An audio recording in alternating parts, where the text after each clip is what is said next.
ಶ್ರೀಗುರುಭ್ಯೋ ನಮಃ ಪರಮಗುರುಭ್ಯೋ ನಮಃ. ಶ್ರೀಮದಾನಂದತೀರ್ಥಭಗವತ್ಪಾದಾಚಾರ್ಯಗುರುಭ್ಯೋ ನಮಃ. ಹರಿ ಓಂ.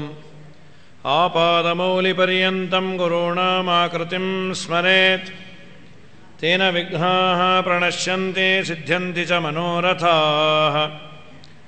ಸೃಷ್ಟಿಸ್ಥಿತ್ಯಪ್ಯೇಹ ನಿಯತಿ ದೃಶಿತಮೋ ಬಂಧಮೋಕ್ಷಾಶ್ಚ ಯಸ್ಮಾತ್ ಅಸ್ಯ ಶ್ರೀ ಬ್ರಹ್ಮರುದ್ರಪ್ರಭೃತಿಸುರನರದ್ವೀಷಶತ್ರಾತ್ಮಕಸ್ಯ ವಿಷ್ಣೋರ್ವ್ಯಸ್ತಾಃ ಸಮಸ್ತಾಃ ಸಕಲಗುಣನಿಧಿಃ ಸರ್ವದೋಷವ್ಯಪೇತಃ ಪೂರ್ಣಾನಂದೋ ವ್ಯಯೋ ಯೋ ಗುರುರಪಿ ಪರಮಶ್ಚಿಂತಯೇತಂ ಮಹಾಂತಂ.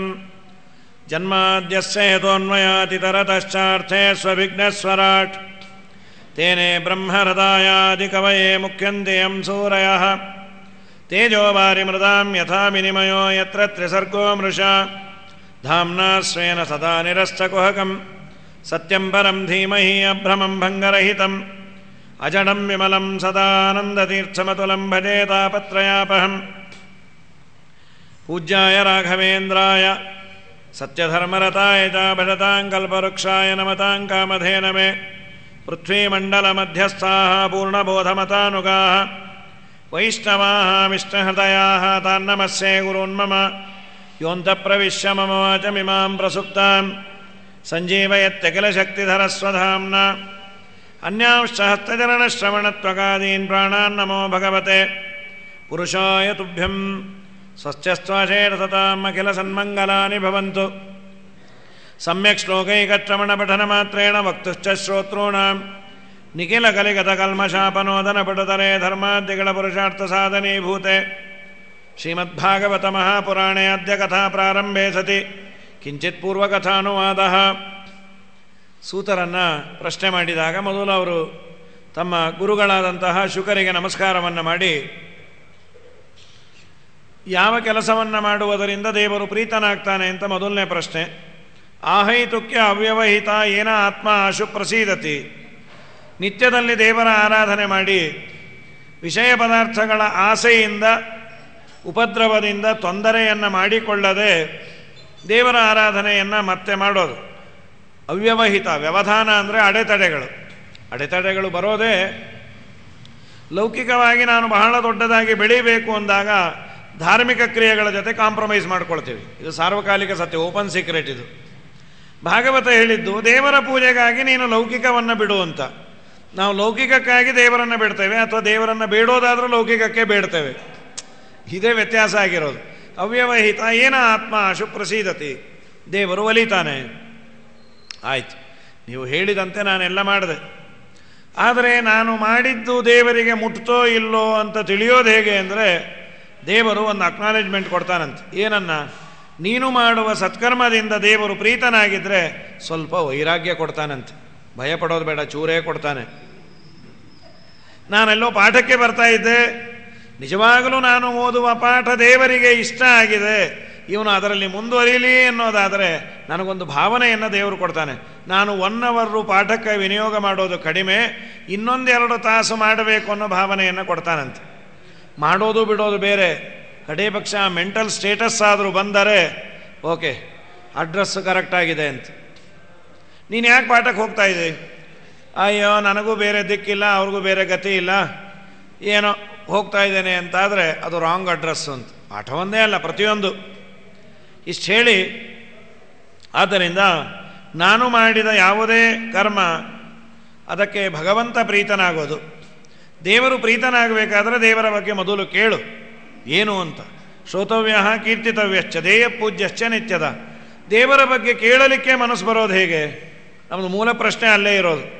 ನನಗೂ ಗೊತ್ತು ದೇವರ ಬಗ್ಗೆ ಕೇಳಿದ್ರೆ ಉದ್ಧಾರ ಆಗ್ತೀನಿ ಅಂತ, ಕೇಳೋ ಮನಸ್ಸೇ ಬರ್ತಾ ಇಲ್ಲಲ್ಲ, ಏನು ಮಾಡಬೇಕು?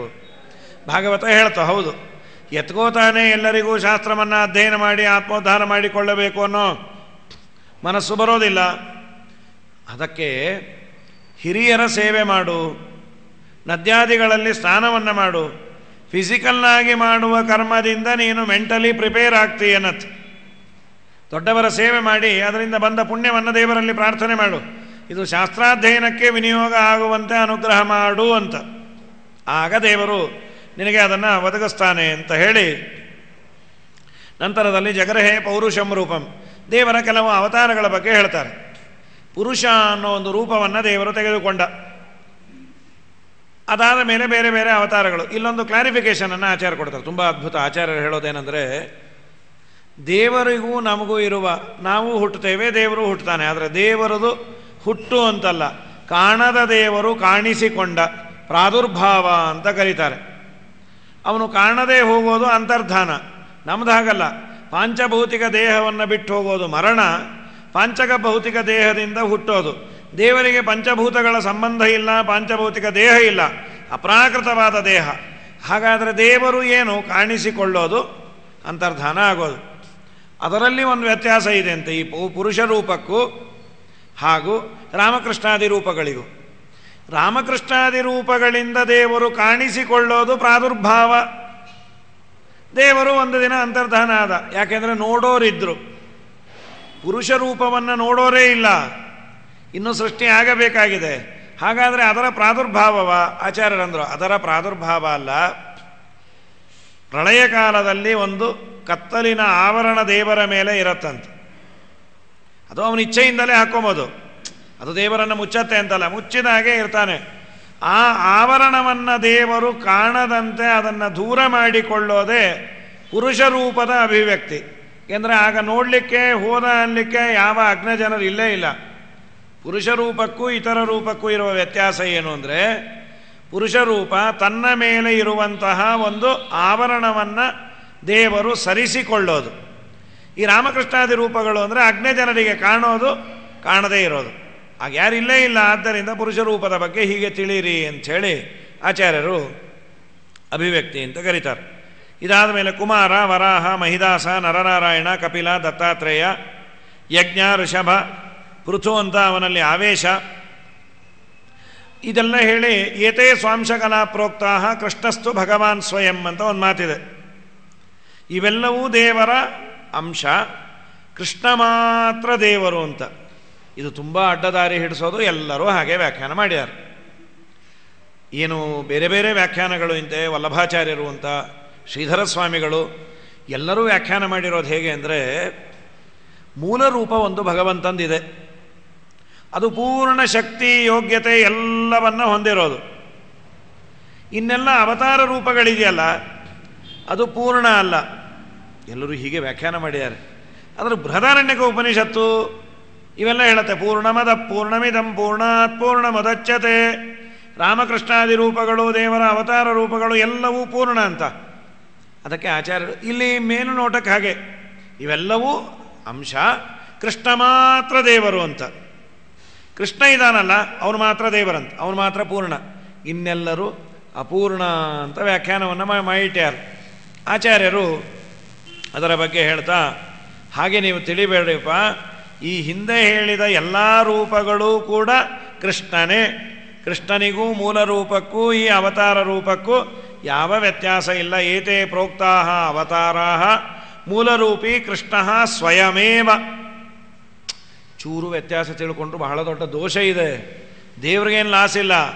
ಕೃಷ್ಣನ ದೇವರು, ರಾಮನಲ್ಲ ಅಂದ್ಕೊಂಡ್ರೆ ದೇವ್ರಿಗೆ ಲಾಸ್ ಇಲ್ಲ, ನಮಗೆ ತುಂಬ ದೊಡ್ಡ ಲಾಸ್ ಇದೆ ಅಂತ ಆಚಾರ್ಯರು ಇಲ್ಲಿ ಎಡುವಂತಹ ಸಂದರ್ಭ ಇದೆ.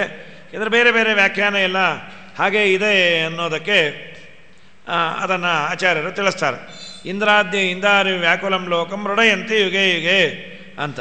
ಇದಾದ ಮೇಲೆ ಈ ಅವತಾರದ ಮಧ್ಯೆ ವೇದವ್ಯಾಸ ಅವತಾರ ಆಯಿತು. ವೇದವ್ಯಾಸ ದೇವರು ನಾರದರು ಅಲ್ಲಿ ಬರುವಂತೆ ಮಾಡಿದ್ರು.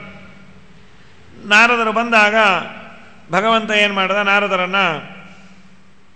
ನಾರದ ನೀನು ಬಂದಿದೆ, ಇದಂ ಭಾಗವತಂ ನಾಮ ಪುರಾಣಂ ಬ್ರಹ್ಮ ಸಂಹಿತಂ ಉತ್ತಮ ಶ್ಲೋಕಚರಿತಂ ಚಕಾರ ಭಗವಾನ್ ಋಷಿ.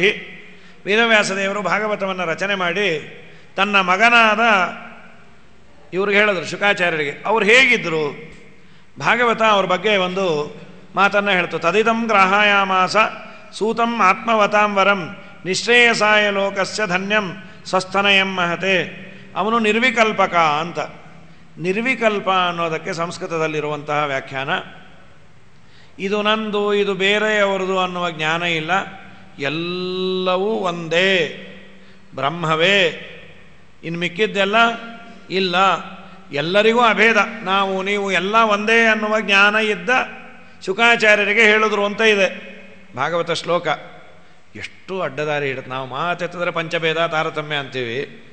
ಭಾಗವತ ಹೇಳ್ತು ಶುಕಾಚಾರ್ಯ ಎಂಥವ್ರು ಅಂದರೆ ಎಲ್ಲಾನು ಒಂದೇ, ಆಲ್ ಆರ್ ಈಕ್ವಲ್ ಅನ್ನುವ ಭಾವನೆ ಇತ್ತು. ಆಚಾರ್ಯರಂದರು ಹಾಗೆ ತಿಳ್ಕೋಬೇಡಿ. ನಿರ್ವಿಕಲ್ಪ ಅಂದರೆ ಅವ್ರಿಗೂ ಅದೇ ಜ್ಞಾನ ಇತ್ತು. ನಿರ್ವಿಕಲ್ಪ ಅಂದರೆ ಮದೀಯಂ ತದೀಯಂ ಇತಿ ಭೇದಂ ಅಪಹಾಯ, ಅಭೇದ ಜ್ಞಾನವೇ ಇತ್ತು. ಏನಿದು? ಇದು ನಂದು ಅದು ಅವಂದು ಅಂತ ಅಲ್ಲ, ಎಲ್ಲವೂ ಶ್ರೀಹರಿಯ ಅಧೀನ ಅನ್ನೋ ಜ್ಞಾನ ಇತ್ತು ಅಂತಾರೆ. ಚೂರೇ ವ್ಯತ್ಯಾಸ.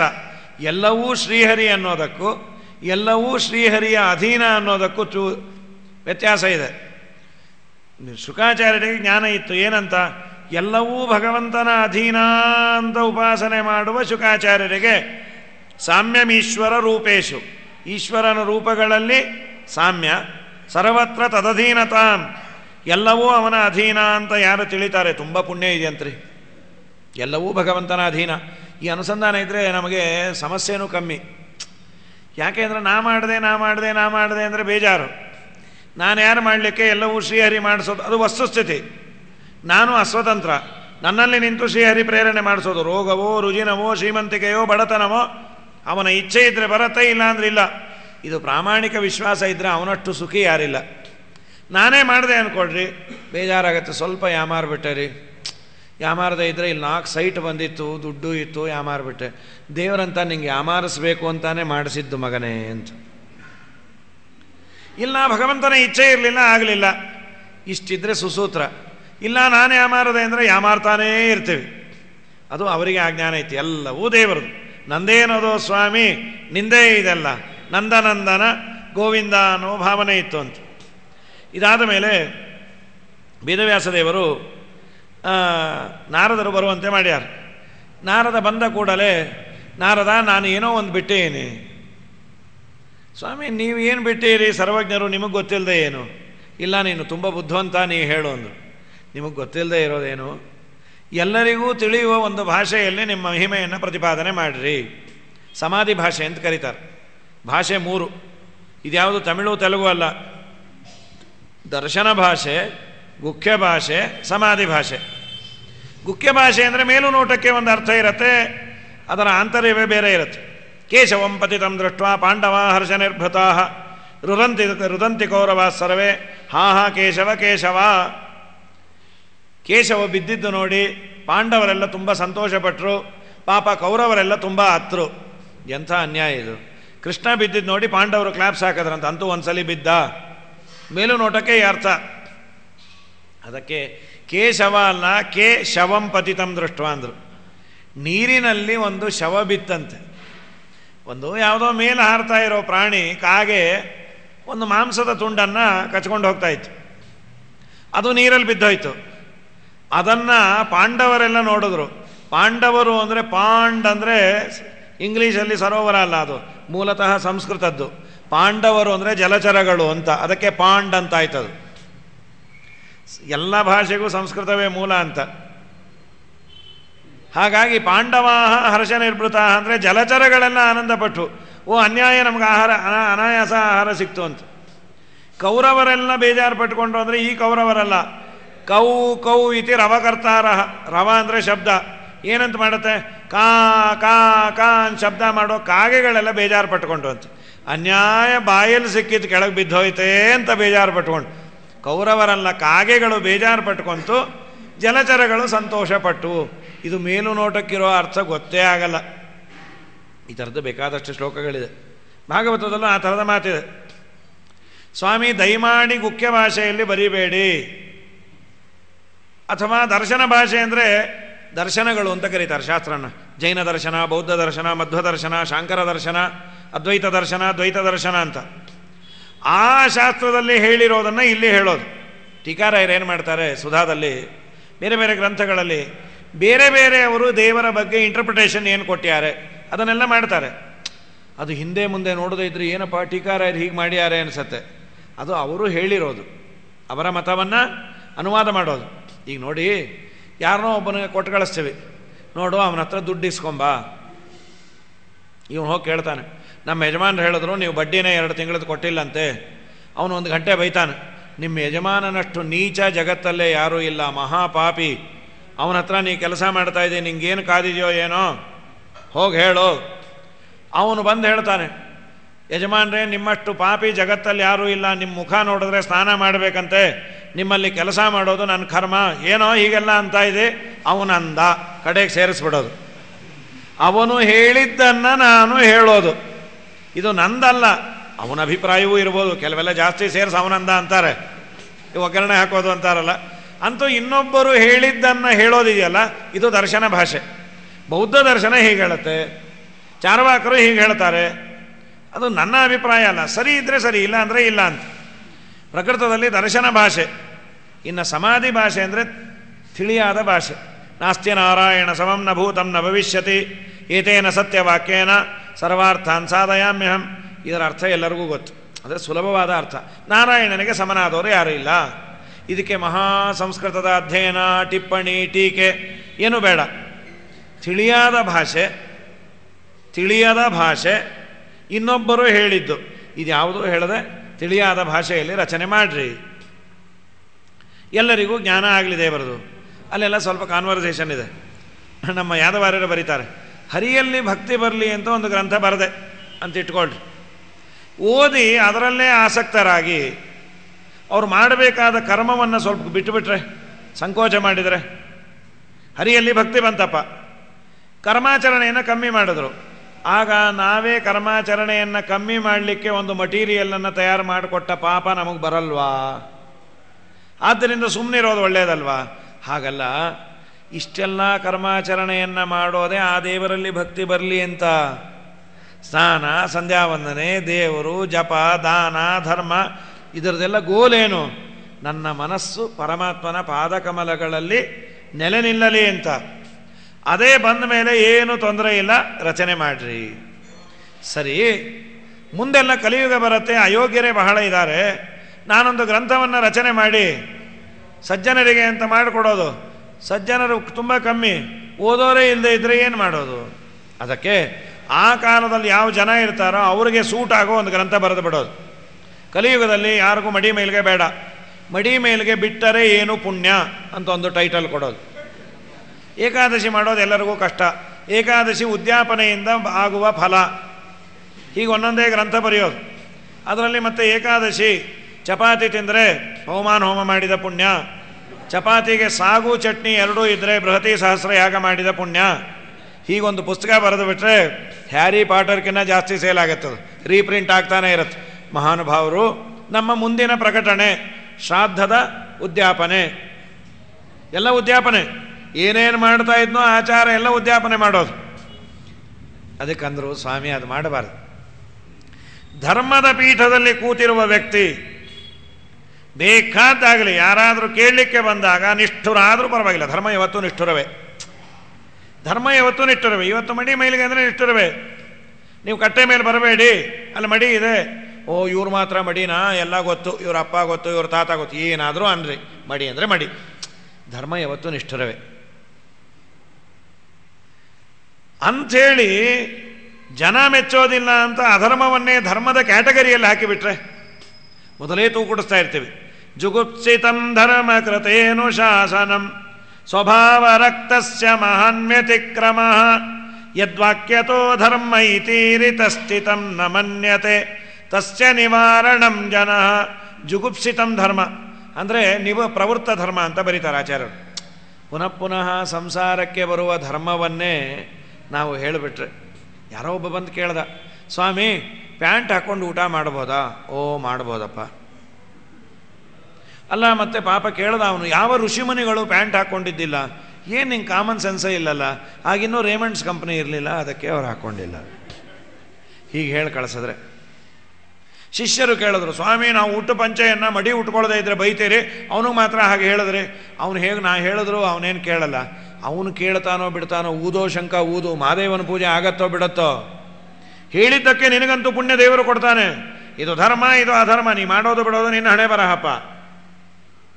ಜುಗುಪ್ಸಿತವಾದ ಧರ್ಮವನ್ನು ಎಂದೂ ಅನುಶಾಸನ ಮಾಡಬಾರ್ದು ಧರ್ಮಪೀಠದಲ್ಲಿದ್ದವನು. ಯಾಕೆ ಅಂದರೆ ಅವನ ಮಾತನ್ನು ನಂಬಿ ಅಡ್ಡದಾರಿ ಹಿಡಿದು ಬಿಡ್ತಾರೆ. ನಾವು ಗುರುಗಳನ್ನು ಕೇಳಿದ್ದೀವಿ, ಅವರೇ ಹೇಳಿದ್ದಾರೆ ಅಂತ ಅದಾಗಬಾರ್ದು. ನಾವು ಗುರುಗಳನ್ನು ಕೇಳಿದ್ವಿ, ಅದು ತಪ್ಪು ಅಂದರು, ನನ್ನ ಕೈಲಿ ಮಾಡಲಿಕ್ಕೆ ಆಗ್ತಾ ಇಲ್ಲ, ಆ ಗುರುಗಳಿಂದ ಮಂತ್ರ ಕೇಳಿ ತೊಗೊಂಡೇನೆ, ಅವರೇ ಮಾಡೋ ಬುದ್ಧಿ ಕೊಡಲಿ ಅಂತ ಬೇಕಾದ್ರೆ ಅನ್ನಲಿ. ಅದು ಬಿಟ್ಬಿಟ್ಟು ಗುರುಗಳೇ ಹೇಳಿದ್ದಾರೆ ಅಂದರೆ ಎಷ್ಟು ಅನರ್ಥ ಅದು. ಆದ್ದರಿಂದ ದಯಮಾಡಿ ಹೇಳಬೇಡ್ರಿ, ನೀವು ಒಂದು ಗ್ರಂಥವನ್ನು ರಚನೆ ಮಾಡಿರಿ ಸಜ್ಜನನಿಗಾಗಿ. ಅಲ್ಲೋ ನಾರದ, ಸಜ್ಜನರು ಸಜ್ಜನರು ಸಜ್ಜನರು ಅಂತ ಬಹಳ ಮಾತಾಡ್ತೀಯಲ್ಲ, ನಿನಗೆ ಸಜ್ಜನರ ಬಗ್ಗೆ ಏನಷ್ಟು ಗೊತ್ತು? ಸ್ವಾಮಿ ನಾನೇ ಸಜ್ಜನರ. ಇದರ ಮಧ್ಯೆ ಒಂದು ಮಾತಿದೆ, ದೇವರ ಅನುಗ್ರಹ ಸಂಪಾದನೆ ಮಾಡಬೇಕಲ್ವಾ, ಅದಕ್ಕೆ ಶಾಸ್ತ್ರ ಯಾಕೆ ಬೇಕ್ರಿ? ಒಂದು ಯಾವುದೋ ಪೂಜೆಯನ್ನು ಮಾಡೋದು, ಒಂದು ಯಾವುದೋ ಕವಚವನ್ನು ಮಾಡಿಸಿ ಹಾಕೋದು, ಒಂದು ಯಾವುದೋ ದೇವರಿಗೆ ಇಷ್ಟವಾದ ನಿವೇದಿತ ಪದಾರ್ಥವನ್ನು ಅಥವಾ ಸತ್ಯನಾರಾಯಣ ಪೂಜೆಯನ್ನು ಮಾಡೋದು, ಇದರಿಂದಲೇ ಸಾಕಲ್ಲ. ಕರ್ಮಾಚರಣೆಯಿಂದಲೂ ದೇವರು ಪ್ರೀತನಾಗ್ತಾನೆ. ಒಟ್ಟು ದೇವರನ್ನು ಒಲಿಸಿಕೊಳ್ಳಬೇಕು. ಒಲಿಸಿಕೊಳ್ಳಿಕ್ಕೆ ಎರಡು ಮಾರ್ಗ, ಒಂದು ಶಾಸ್ತ್ರ, ಇನ್ನೊಂದು ಕರ್ಮ. ನೀವು ಎಲ್ಲರಿಗೂ ಮ್ಯಾಂಡೇಟರಿ ಅಂತ ಯಾಕೆ ಮಾಡ್ತೀರಿ ಶಾಸ್ತ್ರ ಓದೋದು? ಕರ್ಮಾಚರಣೆಯನ್ನೇ ಮಾಡ್ತೀವಿ. ಅಲ್ಲಿ ಒಂದು ಮಾತಿದೆ ಭಾಗವತದಲ್ಲಿ ಅಂತಾರೆ, ಜುಗುಪ್ಸ್ಯ ಅವರಂತಾರೆ, ನೈಷ್ಕರ್ಮಮಪ್ಯಚ್ಯುತ ಭಾವವರ್ಜಿತನ್ನ ಶೋಭತೆ ಜ್ಞಾನಮಲಂ ನಿರಂಜನಂ. ಜ್ಞಾನ ಇದೆಯಲ್ಲ, ತತ್ವಜ್ಞಾನ, ದೇವರ ಬಗ್ಗೆ ತಿಳುವಳಿಕೆ ಸಂಪಾದನೆ ಮಾಡಿದೆ. ಜ್ಞಾನದ ಯೋಗ್ಯತೆ ನಮಗೆ ದೇವರ ದರ್ಶನ ಮಾಡಿಸೋದು. ಅಪರೋಕ್ಷ ಜ್ಞಾನಕ್ಕೆ ಡೈರೆಕ್ಟ್ ಸಾಧನ ತತ್ವಜ್ಞಾನ. ಆಚಾರ್ಯರು ಬರೀತಾರೆ ಒಂದು, ಪರೋಕ್ಷ ಜ್ಞಾನಂ ನ ಶೋಭತೆ. ಪರೋಕ್ಷ ಜ್ಞಾನ ಅಂದರೆ ಏನು ಗೊತ್ತಾ? ಚೆನ್ನಾಗಿ ಓದಿದಾನೆ, ಎಲ್ಲ ತಲೆಯಲ್ಲಿದೆ, ಏನು ಕೇಳಿದ್ರು ಬಾಯಲ್ಲಿದೆ ಶಾಸ್ತ್ರ, ಕರತಲ ಮಲಕ ಅಂತ ಒಬ್ಬನ ಅಸ್ಯೂಮ್ ಮಾಡ್ಕೊಂಬೋಣ. ಆದರೆ ಆ ಜ್ಞಾನ ಭಕ್ತಿಯಾಗಿ ಕನ್ವರ್ಟ್ ಆಗಲಿಲ್ಲ ಅಂದರೆ ವೇಸ್ಟ್ ಅಂತದ್ದು.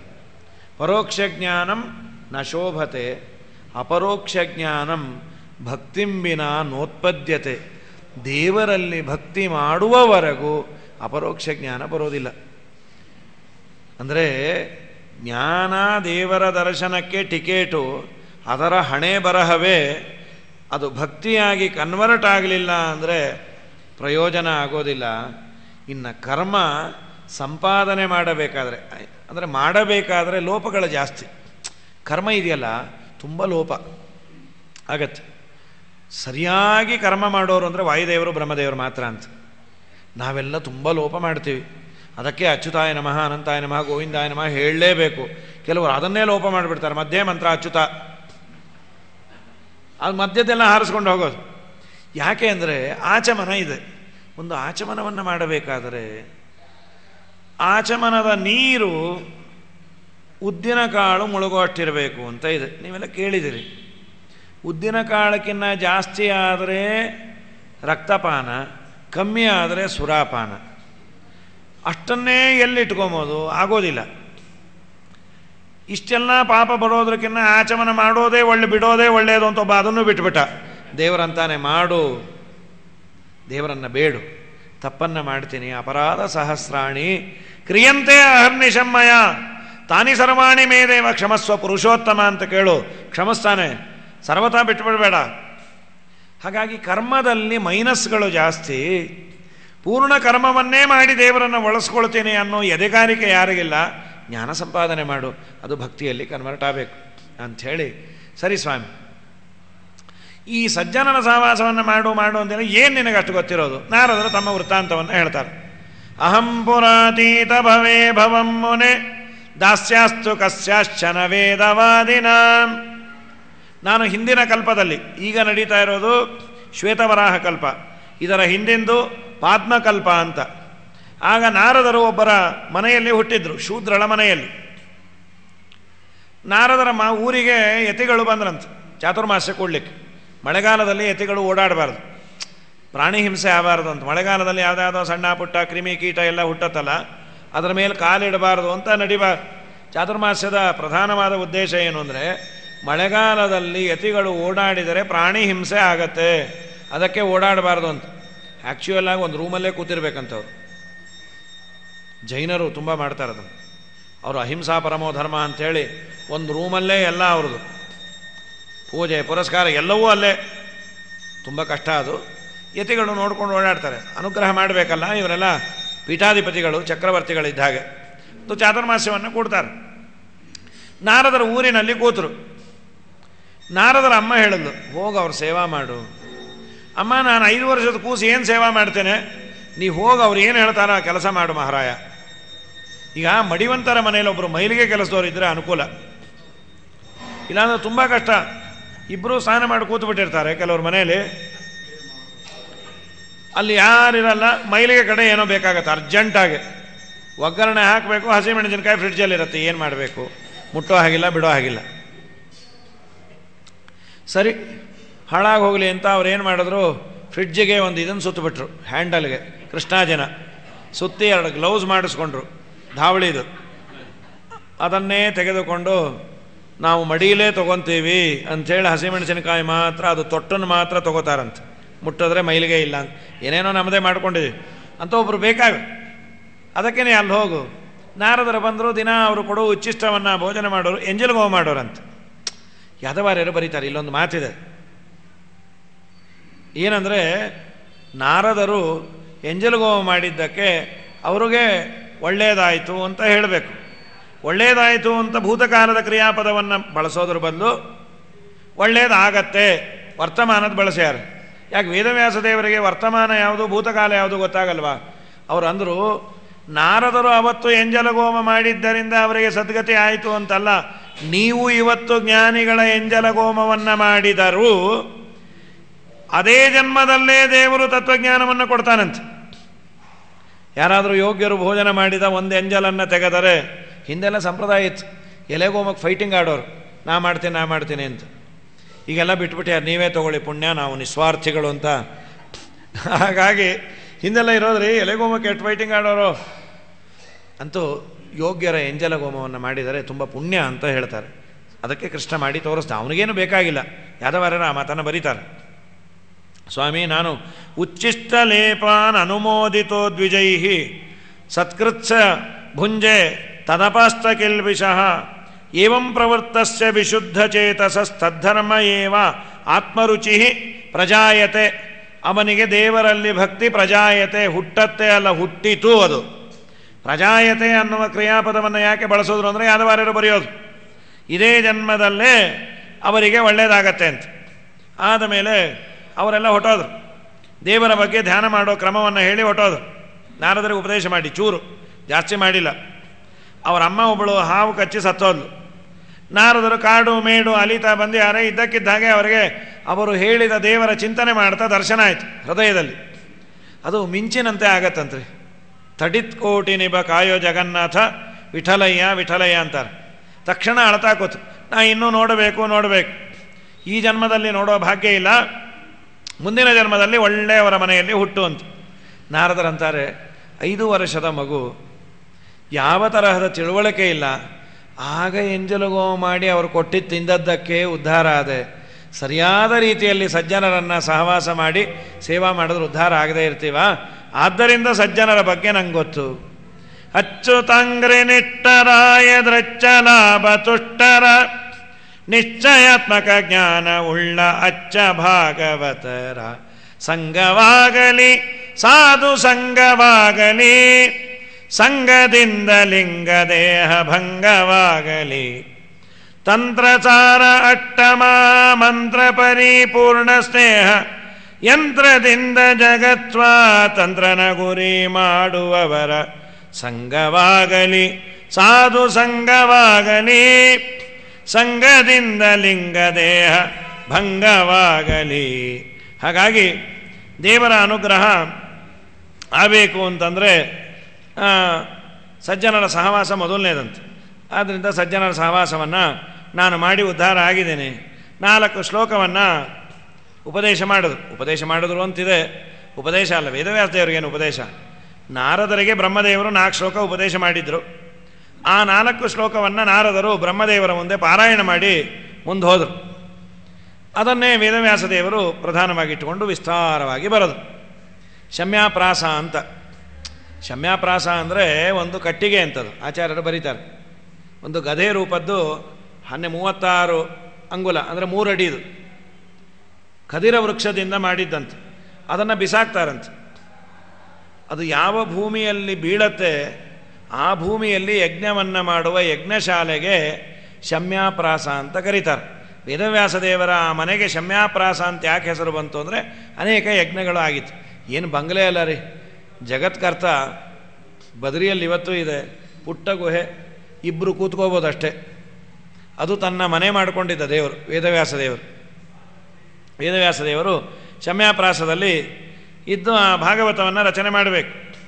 ಅದಕ್ಕೆ ಮೊದಲು ಅವತಾರಿಕೆಯಾಗಿ ಪರೀಕ್ಷಿತನ ಜನ್ಮ ಹೇಳಬೇಕಲ್ಲ, ಹೇಗಾಯಿತು ಅದನ್ನು ಹೇಳ್ತಾರೆ.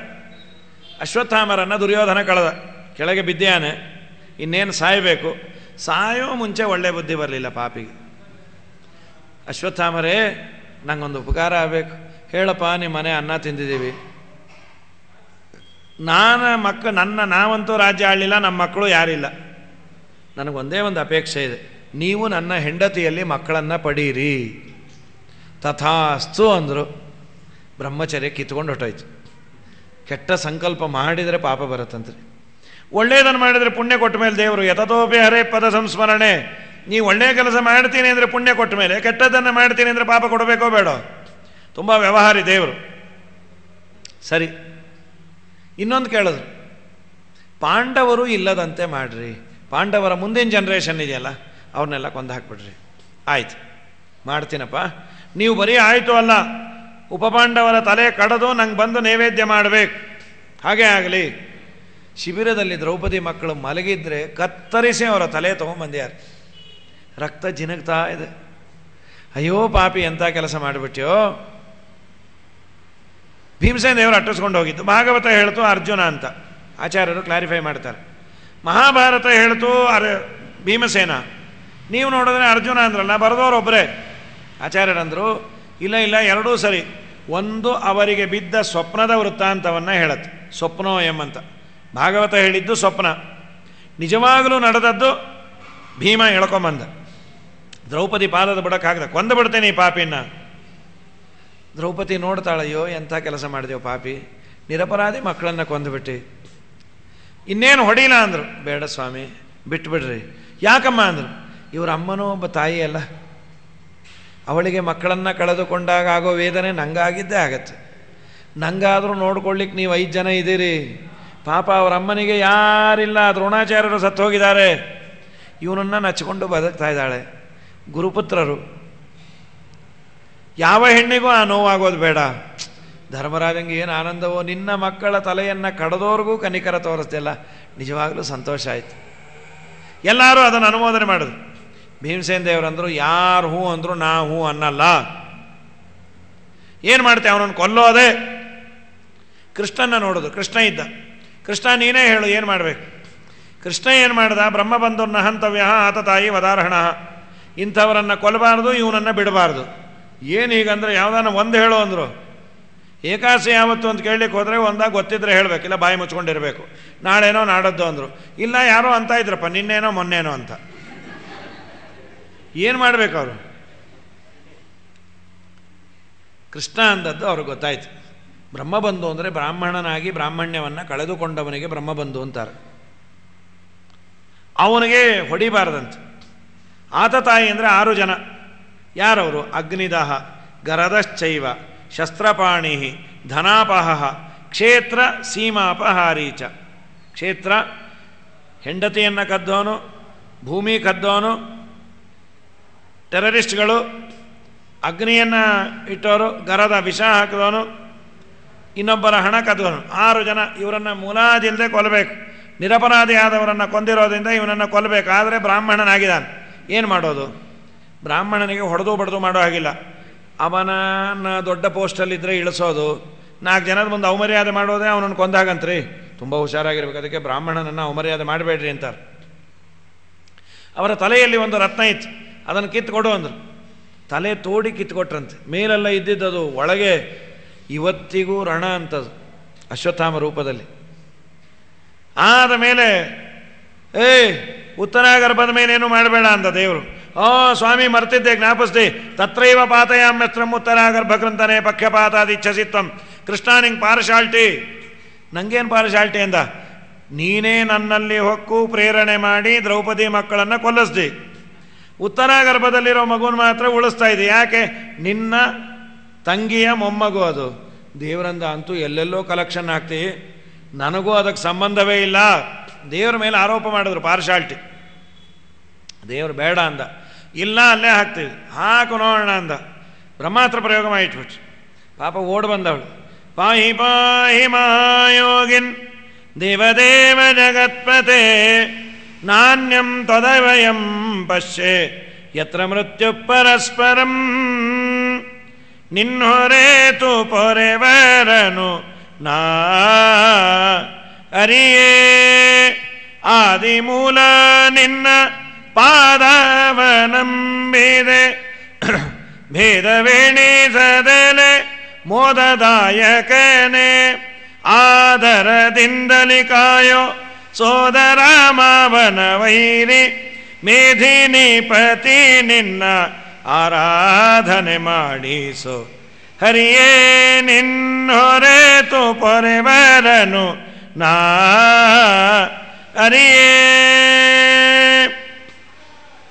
ನೀನು ಯೋಚನೆ ಮಾಡಬೇಡ, ನಾ ರಕ್ಷಣೆ ಮಾಡ್ತೀನಿ. ದೇವರೇ ಗರ್ಭದಲ್ಲಿ ಬಂದು ಬ್ರಹ್ಮಾಸ್ತ್ರವನ್ನು ಅಡ್ಡವಾಗಿ ತಡೆದ. ಪಿಳಿ ಪಿಳಿ ಕಣ್ಣು ಬಿಟ್ಕೊಂಡು ನೋಡ್ತಾ ಇದೆ ಕೂಸು. ಎಂಥ ಭಾಗ್ಯ ರೀ! ರಕ್ತ ಮಾಂಸ ನಾವೆಲ್ಲ ನೋಡೋರು, ದೇವರನ್ನು ನೋಡಿದ ಮಹಾನುಭಾವ. ಆದ್ದರಿಂದ ಪರೀಕ್ಷಿತ ಗರ್ಭದಲ್ಲೇ ದೇವರ ದರ್ಶನ ಪಡೆದ ಪುಣ್ಯಾತ್ಮ. ಪರಿತಃ ಈಕ್ಷಣೀಯತ್ವಾತ್ ಅಥವಾ ಇನ್ನೊಂದು ನಿಷ್ಪತ್ತಿ ಇದೆ. ಪರೀಕ್ಷಿತ ಅನ್ನೋದಕ್ಕೆ ಅವನು ಮಗುವಾಗಿ ಹುಟ್ಟಿದ ಮೇಲೆ ಅವನನ್ನು ನೋಡಲಿಕ್ಕೆ ಬರೋರಲ್ಲ, ಅವರನ್ನು ಇವನೇ ನೋಡೋನಂತೆ. ನನ್ನನ್ನು ತಕ್ಷಕ ಅಂತ ಕೊಲ್ತಾನೆ, ಇವನೇನಾ ಇವನೇನಾ ಇವನೇನಾ ಅಂತ ಪರೀಕ್ಷೆ ಮಾಡಿ ನೋಡ್ತಾ ಇದ್ದದರಿಂದ ಪರೀಕ್ಷಿತ ಅಂತ ಭಾಗವತ ಹೇಳುತ್ತೆ. ಆದ ಮೇಲೆ ದೇವ ರಕ್ಷಣೆ ಮಾಡಿದ, ಮಗು ಹುಟ್ಟಿತು. ಸತ್ತೇ ಹುಟ್ಟುಬಿಡ್ತಂಥದ್ದು ಅಲ್ಲ. ಮತ್ತೆ ದೇವ ರಕ್ಷಣೆ ಮಾಡಿದ್ದು ಒಳಗೆ ಮಾಡಿದ್ದ, ಯಾರಿಗೆ ಗೊತ್ತದು? ಪರೀಕ್ಷಿತಂಗೆ ಗೊತ್ತು, ಹೇಳಲಿಕ್ಕೆ ಬಾಯಿಲ್ಲ. ದೇವರಂದ ಒಳಗೂ ಹೊರಗೂ ನಾನೇ ರಕ್ಷಣೆ ಮಾಡೋದು ಅಂತ. ಮತ್ತೆ ಎಲ್ಲ ಅಳತಾ ಕೂತಾಗ ದೇವರಂದ ನಾನು ಮಾಡಿದ ಪುಣ್ಯ ಎಲ್ಲ ಧಾರೆ ಎರಿತೀನಿ, ನಾ ಇದುವರೆಗೂ ಸುಳ್ಳೇ ಹೇಳದೇ ಇದ್ದರೆ ಈ ಮಗು ಬದುಕಲಿ ಎಂದ. ಬದುಕ್ತದು. ತುಂಬ ಸಂತೋಷ ಆಯಿತು. ಹಾಗಾಗಿ ಒಳಗೂ ಹೊರಗೂ ರಕ್ಷಕ ನಾನೇ ಅಂತ ತೋರಿಸ್ತೀನಿ. ಆಯಿತು, ನಾ ಹೋಗಿ ಬರ್ತೀನಿ ಅಂತ ಕೃಷ್ಣ. ಕುಂತಿದೇವಿ ಅಳ್ತಾ ಕೂತು. ಕೃಷ್ಣಾಯ ವಾಸುದೇವಾಯ ದೇವಕೀ ನಂದನಾಯ ಚ ನಂದಗೋಪಕುಮಾರಾಯ ಗೋವಿಂದಾಯ ನಮೋ ನಮಃ. ನಮ್ಮಪ್ಪ ಯಾಕೆ ಹೋಗ್ತಿ? ನಂದಗೋಪಕುಮಾರಾಯ ಅಂದರೆ ನಂದಗೋಪನ ಮಗ ಅಲ್ಲ, ವಿಜಯಧ್ವಜರಂತಾರೆ. ನಂದಗೋಪ ಅಂತ ಒಬ್ಬ ರಾಜ ಇದ್ದಂತೆ ಆ ಕಾಲದಲ್ಲಿ. ಅವನಿಗೇನೋ ರೋಗ ಬಂದಿತ್ತು, ಅದನ್ನು ಕೃಷ್ಣ ದೂರ ಮಾಡಿದ್ದಂತೆ. ಸಾಕು ಅಪ್ಪ ಬೇರೆ. ಅದೊಂದು ದೇವತೆಗಳಿಗೆಲ್ಲ ಕೀ ಅಂತೆ. ದೇವಕೀ ನಂದನಾಯಚ, ದೇವತೆಗಳಿಗೆ ಕೀ. ಕಂ ಸುಖಂ ಯಸ್ಮಾತ್ ಸಹ, ದೇವತೆಗಳಿಗೆಲ್ಲ ಆನಂದ ಕೊಡೋ ನೀನು, ನಂದವನ್ನು ಕೊಡೋ ನೀನು. ದೇವಕೀ ನಂದನ ಅಂದರೆ ಈ ದೇವಕೀ ನಂದನ ಅಲ್ಲ, ದೇವತೆಗಳಿಗೆ ಆನಂದವನ್ನು ಕೊಡುವ ಹೇ ಕೃಷ್ಣ, ಎಷ್ಟು ರೀತಿ ರಕ್ಷಣೆ ಮಾಡಿದೆ. ಯಾಕೆ ನಮ್ಮನ್ನು ಬಿಟ್ಟು ಹೋಗ್ತಾ ಇದೆ? ಅತ್ತೇ ನಿಮಗೆಲ್ಲ ಸಂಪತ್ತು ಬಂತಲ್ಲ, ಅಂದರೆ ಸಂಪತ್ತು ಬಂದರೆ ನೀ ದೂರ ಆಗ್ತೀಯ? ದಯಮಾಡಿ ಸಂಪತ್ತನ್ನು ನಿಂಗೆ ಕೊಡ್ತೀನಿ, ನಮ್ಗೆ ಆಪತ್ತೇ ಕೊಡೋದು ಪುಣ್ಯಾತ್ಮಗಳು ಅಲ್ಲ. ಆಚಾರ್ಯರಂದರು ಸಂಪತ್ತನ್ನು ಕಾಂಪ್ರಮೈಸ್ ಮಾಡಿಕೊಂಡು ಆಪತ್ತನ್ನು ಪಡೆಯೋದ್ರಲ್ಲಿ ಲಾಭ ಏನಿದೆ? ನಿನ್ನ ದರ್ಶನ ಆದರೆ ಪುನಃ ತಾಯಿ ಗರ್ಭಕ್ಕೆ ಬರಲ್ಲಲ್ಲ. ವಿಪದಸ್ಸಂತು ನಶ್ವತೆ ತತ್ರ ತತ್ರ ಜಗತ್ಪತೆ ಭವತೋ ದರ್ಶನಂ ಯತ್ ಸ್ಯಾತ್ ಅಪುನರ್ಭವ ದರ್ಶನಂ ಅಪುನರ್ಭವಂ ಮೋಕ್ಷಂ ಅಂದರು. ಮೋಕ್ಷನೇ ಸಿಕ್ಕ ಮೇಲೆ ತಾಯಿ ಗರ್ಭಕ್ಕೆ ಬರಲ್ಲ. ಒಂದು ಸಣ್ಣದನ್ನು ಬಿಟ್ಟು ದೊಡ್ಡದು ತಗೊಳ್ಳೋದು ಭಾಗ್ಯ ಅಲ್ಲ. ಸಣ್ಣದನ್ನು ಕಾಂಪ್ರಮೈಸ್ ಮಾಡಿಕೊಂಡ್ರೆ ತುಂಬ ದೊಡ್ಡದು ಸಿಗತ್ತೆ. ಆದ್ದರಿಂದ ನಾನು ನಿನ್ನನ್ನು ಕೇಳೋದು, ಎಷ್ಟು ರೀತಿಯಿಂದ ರಕ್ಷಣೆ ಮಾಡಿದೆ? ನಿನ್ನ ತಾಯಿಕಿನ್ನ ನಮ್ಮ ಮೇಲೆ ಪ್ರೀತಿನೋ? ವಿಷಾನ್ಮಹಾಗ್ನೇ ಪುರುಷ ದದಂಶನಾತ್ ಅಸತ್ಸಭಾಯಾ ವನವಾಸ ಕೃಚ್ರತಃ. ನನ್ನ ಭೀಮನಿಗೆ ವಿಷ ಹಾಕಿದ್ರು, ಅದು ಅರಗ್ತು, ಅದು ನಿನ್ನ ಅನುಗ್ರಹದಿಂದ. ಅರಗಿನ ಮನೆಯಲ್ಲಿ ಬೆಂಕಿ ಹಚ್ಚಿದ್ರು, ಅದರಿಂದ ರಕ್ಷಣೆ ಮಾಡಿದೆ. ಸ್ವಾಮಿ, ನನ್ನಷ್ಟು ಕಷ್ಟಪಟ್ಟವಳು ಯಾರೂ ಇಲ್ಲ. ಏನೇ ಕಷ್ಟ ಬಂದರೂ ನನಗೊಂದು ಔಷಧಿ ಯಾವುದು ಅಂದರೆ ಶ್ರೀಕೃಷ್ಣಾಯ ನಮಃ. ವಿಷ ಹಾಕಿದ್ರು, ಅರಗಿನ ಮನೆಯಲ್ಲಿ ಬೆಂಕಿ ಹಚ್ಚಿದ್ರು. ಈ ಕಿರ್ಮೀರ ಬಕ ಅವರೆಲ್ಲ ನಮ್ಮನ್ನೇ ತಿನ್ನಬೇಕು ಅಂತ ಬಂದರು, ಅವರಿಂದ ರಕ್ಷಣೆ ಮಾಡಿದೆ. ಕಡೆಗೆ ನನ್ನ ಸೊಸೆ ವಸ್ತ್ರಾಪಹರಣವು ಯಾವ ಅತ್ತೆಗೆ ಬೇಕು? ಬೇಡ್ಕೋತಾ ಇದ್ದಾಳೆ ದ್ರೌಪದಿ, ದಯಮಾಡಿ ನನ್ನನ್ನು ಬಿಡಿಸ್ರಿ. ಅತ್ತೆಯಲ್ಲವೇ ನನಗೆ ಗಾಂಧಾರಿ ದೇವಿ.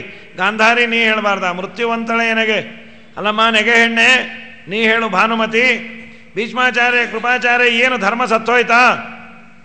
ಯಾರು ಮಾತಾಡ್ತಾ ಇಲ್ಲ. ಗಂಡಂದರು ಕೈ ಚೆಲ್ಲಿ ಕೂತ್ಯಾರ. ಮುಡಿಪೀಡಿದೆಳೆ ತಂದು ನಡು ಸಭೆಯಲಿ ಉಟ್ಟ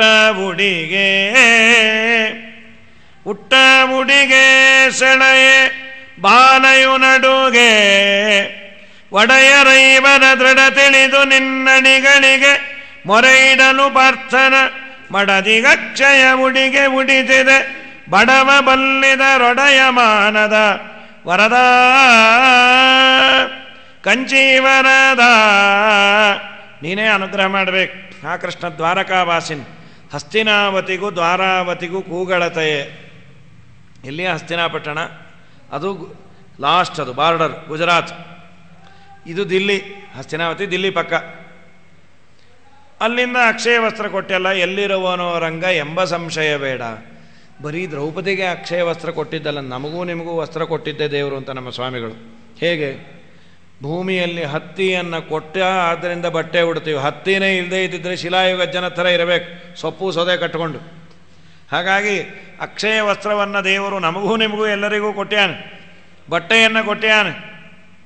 ಎಲ್ಲಕ್ಕಿನ್ನ ಈ ಬಟ್ಟೆ ಕೊಟ್ಟನಲ್ರಿ ದೇಹ ಸಾಧನೆಗೆ. ವಾಸಾಂಸಿ ಜೀರ್ಣಾನಿ ಯಥಾವಿಹಾಯ. ಯಾವುದೋ ನಾಯಿಯೋ ನರಿಯೋ ಆಗಿದ್ದರೆ ಏನು ಮಾಡ್ತಾಯಿದ್ವಿ?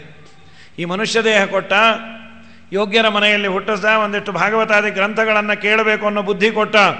ಅದಕ್ಕೆ ದೇವರಿಗೆ ಏನು ಕೊಟ್ಟರು ಕಮ್ಮಿನೇ. ನಾವೇನು ಕೊಡೋದಿಲ್ಲ, ಒಂದು ನಮಸ್ಕಾರ ಅಂತೂ ಮಾಡಬೇಕು. ಮಾಯಿಯ ಮನೆ ಮುಂದೆ ಮದಕರಿ ಆನೆ ಆಗುವುದಕ್ಕಿಂತ ಮಾಧ್ವನ ಮನೆ ಮುಂದೆ ಕುನ್ನಿಯಾಗುವುದು ಲೇಸು. ನಾಯಿ ಮರಿಯಾಗಿ ಮಾಧ್ವನ ಮನೆ ಮುಂದೆ ಹುಟ್ಟಿಸು ಅಂತಾರೆ ವಿಜಯದಾಸರು, ಗೋಪಾಲದಾಸರು ಎಲ್ಲ. ಇದು ದೊಡ್ಡ ಭಾಗ್ಯ ಅಲ್ಲ, ಎಷ್ಟೋ ಜನ್ಮದ ಪುಣ್ಯ. ಆದ ಮೇಲೆ ದಿನಾ ಯುದ್ಧದಲ್ಲಿ ಸಾವಿರಾರು ಜನ ಸಾಯೋರು, ನಮ್ಮ ಮಕ್ಕಳಿಗೆ ಮಾತ್ರ ಏನಾಗಲಿಲ್ಲಲ್ಲ. ಅದೇನಾಗೋದು? ಕುಂತಿ ಮುಂದೆ ವಾರ್ತೆ ಬಂದು ಹೇಳೋರಂತೆ. ಕುಂತಿ ಮೊದಲು ಕೇಳೋದು, ಧರ್ಮರಾಜ ಚೆನ್ನಾಗಿದ್ದಾನ, ಭೀಮಸೇನ ಚೆನ್ನಾಗಿ ಅಲ್ಲ, ನಕುಲ ಸಹದೇವ ಚೆನ್ನಾಗಿದ್ದಾರಾ, ಅವ್ರಿಗೇನಾಗಿಲ್ವಾ? ಅವ್ರು ಯಾರೋ ಅಂದರು, ಅಲ್ಲೇ ಕುಂತಿ ಒಂದಿನ ನಿನ್ನ ಮಕ್ಕಳ ಬಗ್ಗೆ ಕೇಳಿಲ್ಲಲ್ಲೇ. ಮಾದ್ರಿ ನನ್ನ ಕೈಯಲ್ಲಿ ಮಕ್ಕಳನ್ನು ಹಾಕಿ ಹೋಗಿದ್ದಾಳಪ್ಪ, ಅದು ಯಾರು ಸಾಯೋದು ಅಂತ ಪ್ರಶ್ನೆ ಬಂತು. ಮಾದ್ರಿನೋ ಕುಂತಿನೋ? ಮಾದ್ರಿ ಅಂದ್ಲು, ನಾನೇ ಸತ್ತೋಗ್ತೀನಿ. ಇಲ್ಲಮ್ಮ, ನಿಂಗೆ ಇನ್ನೂ ಸಣ್ಣ ವಯಸ್ಸು, ನೀ ಸಾಯಬೇಡ. ಕುಂತಿ, ನಾ ಪ್ರಾಮಾಣಿಕವಾಗಿ ಒಂದು ಹೇಳ, ಒಂದು ವೇಳೆ ನಿನ್ನ ಮಕ್ಕಳನ್ನು ನನ್ನ ಮೇಲೆ ಬಿಟ್ಟರೆ ನಿನ್ನಷ್ಟು ಚೆನ್ನಾಗಿ ನಾನು ನೋಡ್ಕೊಂಬಲ್ಲ, ಮಲತಾಯಿನೇ ನಾನು ಆಗ್ತೇನೆ. ಆದರೆ ನೀನು ನನ್ನ ಮಕ್ಕಳನ್ನು ನಿನ್ನ ಮಕ್ಕಳಕ್ಕಿನ್ನ ಚೆನ್ನಾಗಿ ನೋಡ್ಕೋತಿ ಅನ್ನೋ ಭರವಸೆ ಇದೆಯಮ್ಮ, ನಿನ್ನ ಒಡಿಲಲ್ಲಿ ಮಕ್ಕಳನ್ನು ಹಾಕ್ತೇನೆ. ಇಷ್ಟು ವಿಶ್ವಾಸ ಇಟ್ಟು ಪ್ರಾಣವನ್ನು ಬಿಟ್ಟಾಳೆ. ಆ ಮಕ್ಕಳಿಗೆ ದ್ರೋಹ ಆಗಬಾರ್ದು, ಆ ಮಕ್ಕಳು ಚೆನ್ನಾಗಿದ್ದಾರೆ. ಏನ್ರಿ ಹಳೆ ಜನಕ್ಕೆ ಮಾತಿನ ಮೇಲೆ ವಿಶ್ವಾಸ, ಈಗ ಏನು ಕಿಮ್ಮತ್ತೇ ಇಲ್ಲ. ಅದಕ್ಕೆ ಮೊದಲು ಕೇಳ್ತಾ ಇದ್ದದ್ದು, ನಕುಲ ಸಹದೇವ ಚೆನ್ನಾಗಿದ್ದಾರಾ? ಚೆನ್ನಾಗಿದ್ದಾರಮ್ಮ. ಆಮೇಲೆ ಇವರು ನಮ್ಮ ಮಕ್ಕಳಿಗೆ ಒಂದು ಸ್ಕ್ರ್ಯಾಚ್ ಆಗದಂತೆ ನೋಡ್ಕೊಂಡಿಲ್ಲ. ಕಡೆಗೆ ನನ್ನ ವಂಶದ ಕುಡಿ ಅದನ್ನು ಉಳಿಸ್ದೆ. ಇಷ್ಟೆಲ್ಲ ಮಾಡಿ ನೀನು ಇವತ್ತು ಬಿಟ್ಟು ಹೋಗ್ತೀಯ. ನಮ್ಮಪ್ಪ, ನೀನು ನಮ್ಮ ಜೊತೆ ಇರಬೇಕು ಅಂದರೆ ಆಪತ್ತೇ ಇರಬೇಕಾ? ಆಪತ್ತೇ ಇರಲಿ, ಸಂಪತ್ತು ಬೇಕಾಗಿಲ್ಲ. ಕೃಷ್ಣ, ನಿನ್ನ ಜೀವನದಲ್ಲಿ ನಂಗೆ ತುಂಬ ದೊಡ್ಡ ಆಶ್ಚರ್ಯ ಯಾವುದು ಅಂದರೆ, ನಿಮ್ಮಮ್ಮ ನಿನ್ನ ಹೊಡಿಲಿಕ್ಕೆ ಒಂದು ಕೋಲ್ ತೊಗೊಂಬರೋಳಲ್ಲ, ಆಗ ನೀನು ಅಳ್ತಾ ಇದ್ದಿ, ಅದೇ ನಂಗೆ ಆಶ್ಚರ್ಯ. ಗೋಪ್ಯಾದದೆ ತ್ವಯಿಕೃತಾಗಸಿ ಧಾಮತಾವದ್ಯಾತೆ ದಶಾಷ್ಟು ಕಲಲಾಂಜನ ಸಂಭ್ರಮಾಕ್ಷಂ. ಕಣ್ತುಂಬ ನೀರಂತ ದೇವರಿಗೆ. ಅಮ್ಮ ಗುಮ್ಮಂಗೆ ಹಿಡ್ಕೊಡ್ಬೇಡ, ಅಮ್ಮ ಕೋಲ್ ತೊಗೊಂಬಂದು ಹೊಡೆದಾಗ ಗೊತ್ತಾಗತ್ತೆ ಅಂತ ದೇವರು. ನಿಂಗೆಲ್ಲಿ ಭಯಾನೋ, ದುರ್ಗಮ್ಮನೂ ಭಯ ಪಡ್ತಾಳೆ ನಿನ್ನ ಹೆಸರು ಹೇಳಿದ್ರೆ. ನಾಟಕ ಆಡ್ತೀವಿ. ನಾಟಕ ಯಾಕೆ ಆಡಿದ್ದು? ಅಮ್ಮನಿಗೆ ಆನಂದ ಆಗಲಿ ಅಂತ. ಈಗ ಮಕ್ಕಳನ್ನ ನಾವು ಬೈದು, ಕೂತ್ಕೋ ಓದು, ಏನೋ ಪುಸ್ತಕ ಒಂಚೂರು ಈಗೊಂದು ಮುಣ ಅಂದರೆ ಒಂದು ಸಂತೋಷ. ಎಲ್ಲ ಹೊಡೆದಾಯ್ತಾ, ನಾ ಆಟಕ್ಕೆ ಹೋಗಲ್ಲ, ನೀವು ಮಗುನೇ ಇಲ್ಲ ಪಿಶಾಚಿ ಎದ್ದೋಗು ಅಂತೀವಿ. ಶಿಕ್ಷೆ ಕೊಟ್ಟಾಗ ಅವರಿಗೆ ಶಿಕ್ಷೆ ತಗಲಿದೆ ಅಂತ ಗೊತ್ತಾಗೋದೇ ಕಣ್ಣೀರಿಂದ. ದೇವರು ಅಮ್ಮನಿಗೆ ಸಂತೋಷ ಆಗಲಿ ಅಂತ ಕಣ್ಣೀರು ಹಾಕ್ದಿಲ್ಲೋ, ಎಷ್ಟು ಕರುಣೆನೋ. ಸ್ವಾಮಿ, ನಂಗೆ ಒಂದೇ ಒಂದು ಕೊಡು, ಈ ಪಾಂಡವರ ಮೇಲೆ ಮೋಹವನ್ನು ಕಮ್ಮಿ ಮಾಡು. ಯಾಕಮ್ಮ? ಪಾಂಡವರ ಮೇಲೆ ಭಗವದ್ಭಕ್ತರು ಅಂತ ಪ್ರೀತಿ ಕೊಡು, ನನ್ನ ಮಕ್ಕಳು ಅನ್ನೋ ಮೋಹ ಕಮ್ಮಿ ಮಾಡು. ನನ್ನ ಮಕ್ಕಳು ಅಂದರೆ ಅವ್ರು ಮಾಡಿದ್ದೆಲ್ಲ ಸರಿ ಕಾಣುತ್ತೆ ಮನುಷ್ಯನಿಗೆ, ತಪ್ಪು ಅಂತ ಹೇಳೋ ಬಾಯಿ ಬರೋದಿಲ್ಲ. ಇಷ್ಟೆಲ್ಲ ಹೇಳಿ ಆದಮೇಲೆ ಆಯಿತು, ನಾ ಹೋಗ್ಬರ್ತೀನಿ ಅಂತ ಕೃಷ್ಣ ಬಂದ. ಮತ್ತೆ ಅಳ್ತಾ ಕೂತ ಧರ್ಮರಾಜ, ನಾನು ಅನ್ಯಾಯ ಮಾಡಿದೆ. ಏನು ಅನ್ಯಾಯ ಮಾಡಿದೆಯೋ, ಬಾಯಲ್ಲಿ ನಿಮ್ಮ ಗುರುಗಳ ಕೈಲೇ ಹೇಳಿಸ್ತೇನೆ ಅಂಥೇಳಿ ಶರಶಯ್ಯ ಮೇಲೆ ಮಲಗಿದಾರ ಪಾಪ ಭೀಷ್ಮರು. ಕೃಷ್ಣ ಬಂದ, ಇವನಿಗೆ ಉಪದೇಶ ಮಾಡಿಬಿಡ್ರಿ. ನಾನೇನು ಉಪದೇಶ ಮಾಡಲಿ ನಮ್ಮಪ್ಪ, ನನ್ನ ದೇಹದಲ್ಲಿ ಇನ್ನು ಬಾಣ ಬಿಡಲಿಕ್ಕೆ ಜಾಗ ಇಲ್ಲ ಅಂತ ಬಿಟ್ಟಿಲ್ಲ ಅಷ್ಟೇ, ಅಷ್ಟು ಬಾಣಗಳು ಆಗಿದೆ. ತಲೆ ಅಲ್ಲಾಡ್ತಾ ಇತ್ತಂತೆ ಪಾಪ, ಬಾಣ ಎಲ್ಲ ಬಿಟ್ಟಾಗಿದೆ, ತಲೆಗೇನಿಲ್ಲ. ತಲೆಗೇನಾದರೂ ಬೇಕು ಅಂದರು ಭೀಷ್ಮರು. ಅವನು ದಿಂಬೆಲ್ಲ ತರಿಸ್ದ, ಕುರ್ಲಾನು ಗಿರ್ಲಾನ್ ದುರ್ಯೋಧನ. ಅಂದ ಪಾಪಿ ನಿನ್ನ ಮನೆ ತಿಂದದ್ದಕ್ಕೆ ಹೀಗಾಗಿರೋ ತೊಗೊಂಡೋಗ. ಅರ್ಜುನ ನಿಂಗೆ ಗೊತ್ತಲ್ಲ ಅಂದರು. ಒಂದು ಬಾಣ ಬಿಟ್ಟರೆ ತಲೆಯನ್ನು ದಾಟಿ ಇಲ್ಲಿ ಬಂತಂತ. ಅಪ್ಪ ಅಂದರು, ಇದು ಬಾಣ, ಇದೇ ಬೇಕಾಗಿದ್ದು. ನೀರು ನೀರು ನೀರು ಅಂದ್ರಂತೆ ಭೀಷ್ಮರು. ಪಾಪ 8 ಗರ್ಭವಾಸದ ದುಃಖ ಪುಣ್ಯಾತ್ಮರಿಗೆ. ಅವನು ಯಾವ್ಯಾವುದೋ ನೀರು ತರಿಸ್ದ. ನಾ ಹೇಳೋನಲ್ಲ, ನಿಂದೇನು ಬೇಡ ತಗೊಂಡೋಗ. ಅರ್ಜುನ ನಿಂಗೆ ಗೊತ್ತಲ್ಲ, ಬಾಣ ಬಿಟ್ಟರೆ ಭೂಮಿ ಅಡಗಾಡಿ ತಾಯಿ ಹಾರಿ ಬಂದ್ಲಂತೆ. ನನ್ನ ಕೂಸು ತಂಪಾಗಲಿ ಅಂತ ಗಂಗೆ ಬಂದು ಅವರ ಬಾಯಲ್ಲಿ ಬಿದ್ಲಂತೆ. ಭೀಷ್ಮರಂತಾರೆ ಆಗಲಾದರು. ಈಗಾದರೂ ನೋಡಿದ್ರು ಅರ್ಜುನನ ಪರಾಕ್ರಮವನ್ನು ನೋಡಿ ಇಡೀ ಭೂಮಂಡಲವನ್ನು ಒಂದು ಬಾಣದಿಂದ ಅಲ್ಲಾಡಿಸ್ಯಾನೆ. ಇನ್ನಾದರೂ ಯುದ್ಧವನ್ನು ಬಿಡ್ರೋ. ಅದೇನಾಗಿತ್ತು, ಕರ್ಣನನ್ನು ಬೈದು ಬಿಟ್ಟಿದ್ರು ಭೀಷ್ಮಾಚಾರ್ಯರು. ಕರ್ಣ ಬಂದು ಬೇಡ್ತಾನೆ, ಸ್ವಾಮಿ ಒಂದೇ ಒಂದು ಸಲ ನೀವು ನನ್ನನ್ನು ಮಹಾರಥ ಅಂತ ಕರೆದು ಬಿಡ್ರಿ, ಅರ್ಧರಥಿಕ ಅಂತ ಕರೆದು ಬಿಟ್ಟಿದ್ರಿ. ನಿನ್ನಷ್ಟು ಮಹಾರಥಿಕ ಯಾರೂ ಇಲ್ಲೋ, ತುಂಬ ನಿನ್ನಲ್ಲಿ ಪಾಂಡಿತ್ಯ ಇದೆ, ಧನುರ್ವಿದ್ಯೆ ಇದೆ. ಮತ್ತು ಯಾಕವತ್ತು ಆ ಮಾತಂದ್ರಿ? ನನ್ನ ವಂಶ ಉಳಿಲಿ ಅಂತ ಈ ಮಾತನ್ನು. ದುರ್ಯೋಧನನಿಗೆ ವಿಶ್ವಾಸ ಇದ್ದದ್ದು ನಿನ್ನೊಬ್ಬನ ಮೇಲೆ. ನಾವು ಪಾಂಡವ ಪಕ್ಷಪಾತಿ ಅಂತ, ದ್ರೋಣಾಚಾರ್ಯರು ಅರ್ಜುನ ಪಕ್ಷಪಾತಿ ಅಂತ. ಏನಾದರೂ ನೀನು ಯುದ್ಧಕ್ಕೆ ಬರಲಿಲ್ಲ ಅಂದರೆ ನನ್ನ ವಂಶ ಉಳಿಯತ್ತೋ ಏನೋ ಅಂತ ನಾನು ಹಾಗಂದೆ. ನೀನು ಯುದ್ಧ ಮಾಡದೇ ಇದ್ದರೂ ನಮ್ಮ ಹತ್ರ ಯುದ್ಧ ಮಾಡಿಸ್ತೀನಿ ಅಂದ. ನೀನು ಮಹಾರಥ, ಹೋಗಿ ಯುದ್ಧ ಮಾಡು. ಕಣ್ತುಂಬ ನೀರು ಹಾಕ್ದ. ಸ್ವಾಮಿ ಇವತ್ತು ನಾನು ಗೆದ್ದೆ, ಸರ್ಟಿಫಿಕೇಟ್ ಯಾರೋ ಕೊಟ್ಟರಾಗಲ್ಲ ರೀ, ಭೀಷ್ಮಾಚಾರ್ಯರು ಕೊಡಬೇಕು ಅಂತ. ಭೀಷ್ಮನು ಮಲಗಿದಾಗ ದೇವರು ಬಂದಂತಾನೆ, ನೀವು ಉಪದೇಶ ಮಾಡಿರಿ. ಅವರಂದರು, ನಾನೇನು ಉಪದೇಶ ಮಾಡ್ತೇನೋ, ನಿನ್ನೆದುರಿಗೆ ಸರ್ವೋತ್ತಮನಾದ ದೇವರು, ನೀವು ಬಾಯಲ್ಲಾಡಿಸ್ರಿ, ಹಿನ್ನೆಲೆ ಗಾಯನ ನಾ ಮಾಡ್ತೇನೆ ಅಂತ ದೇವರು. ಸ್ವಾಮಿ ನಾಳೆ ಕೀರ್ತಿ ಬರೋದು ಭೀಷ್ಮಾಚಾರ್ಯರು ಹೇಳಿದ್ರು ಅಂತ. ನಿಮಗೆ ಕೀರ್ತಿ ಬರಲಿ. ಯಾಕೆ ಅಂದ, ಡಿಸ್ಪ್ಯೂಟ್ ಇದ್ದಾಗ ನನ್ನನ್ನು ಸರ್ವೋತ್ತಮ ಅಂತ ನೀವು ಅನೌನ್ಸ್ ಮಾಡಿದ್ರಲ್ಲ, ಅಲ್ಲಿ ವೇದವ್ಯಾಸ ದೇವರು ಪರಶುರಾಮ ದೇವರು ಇಬ್ಬರೂ ಇದ್ದರು. ಕೃಷ್ಣನಿಗೆ ಅಗ್ರ ಪೂಜೆ ಅಂದ್ರಿ, ನಾನು ನಿಮಗೆ ಲೋಕದಲ್ಲಿ ಪೂಜೆಯನ್ನು ಮಾಡಿಸ್ತೇನೆ ಅಂಥೇಳಿ ದೇವರವರಿಂದ ಎಂಥ ಭಾಗ್ಯ ರೀ.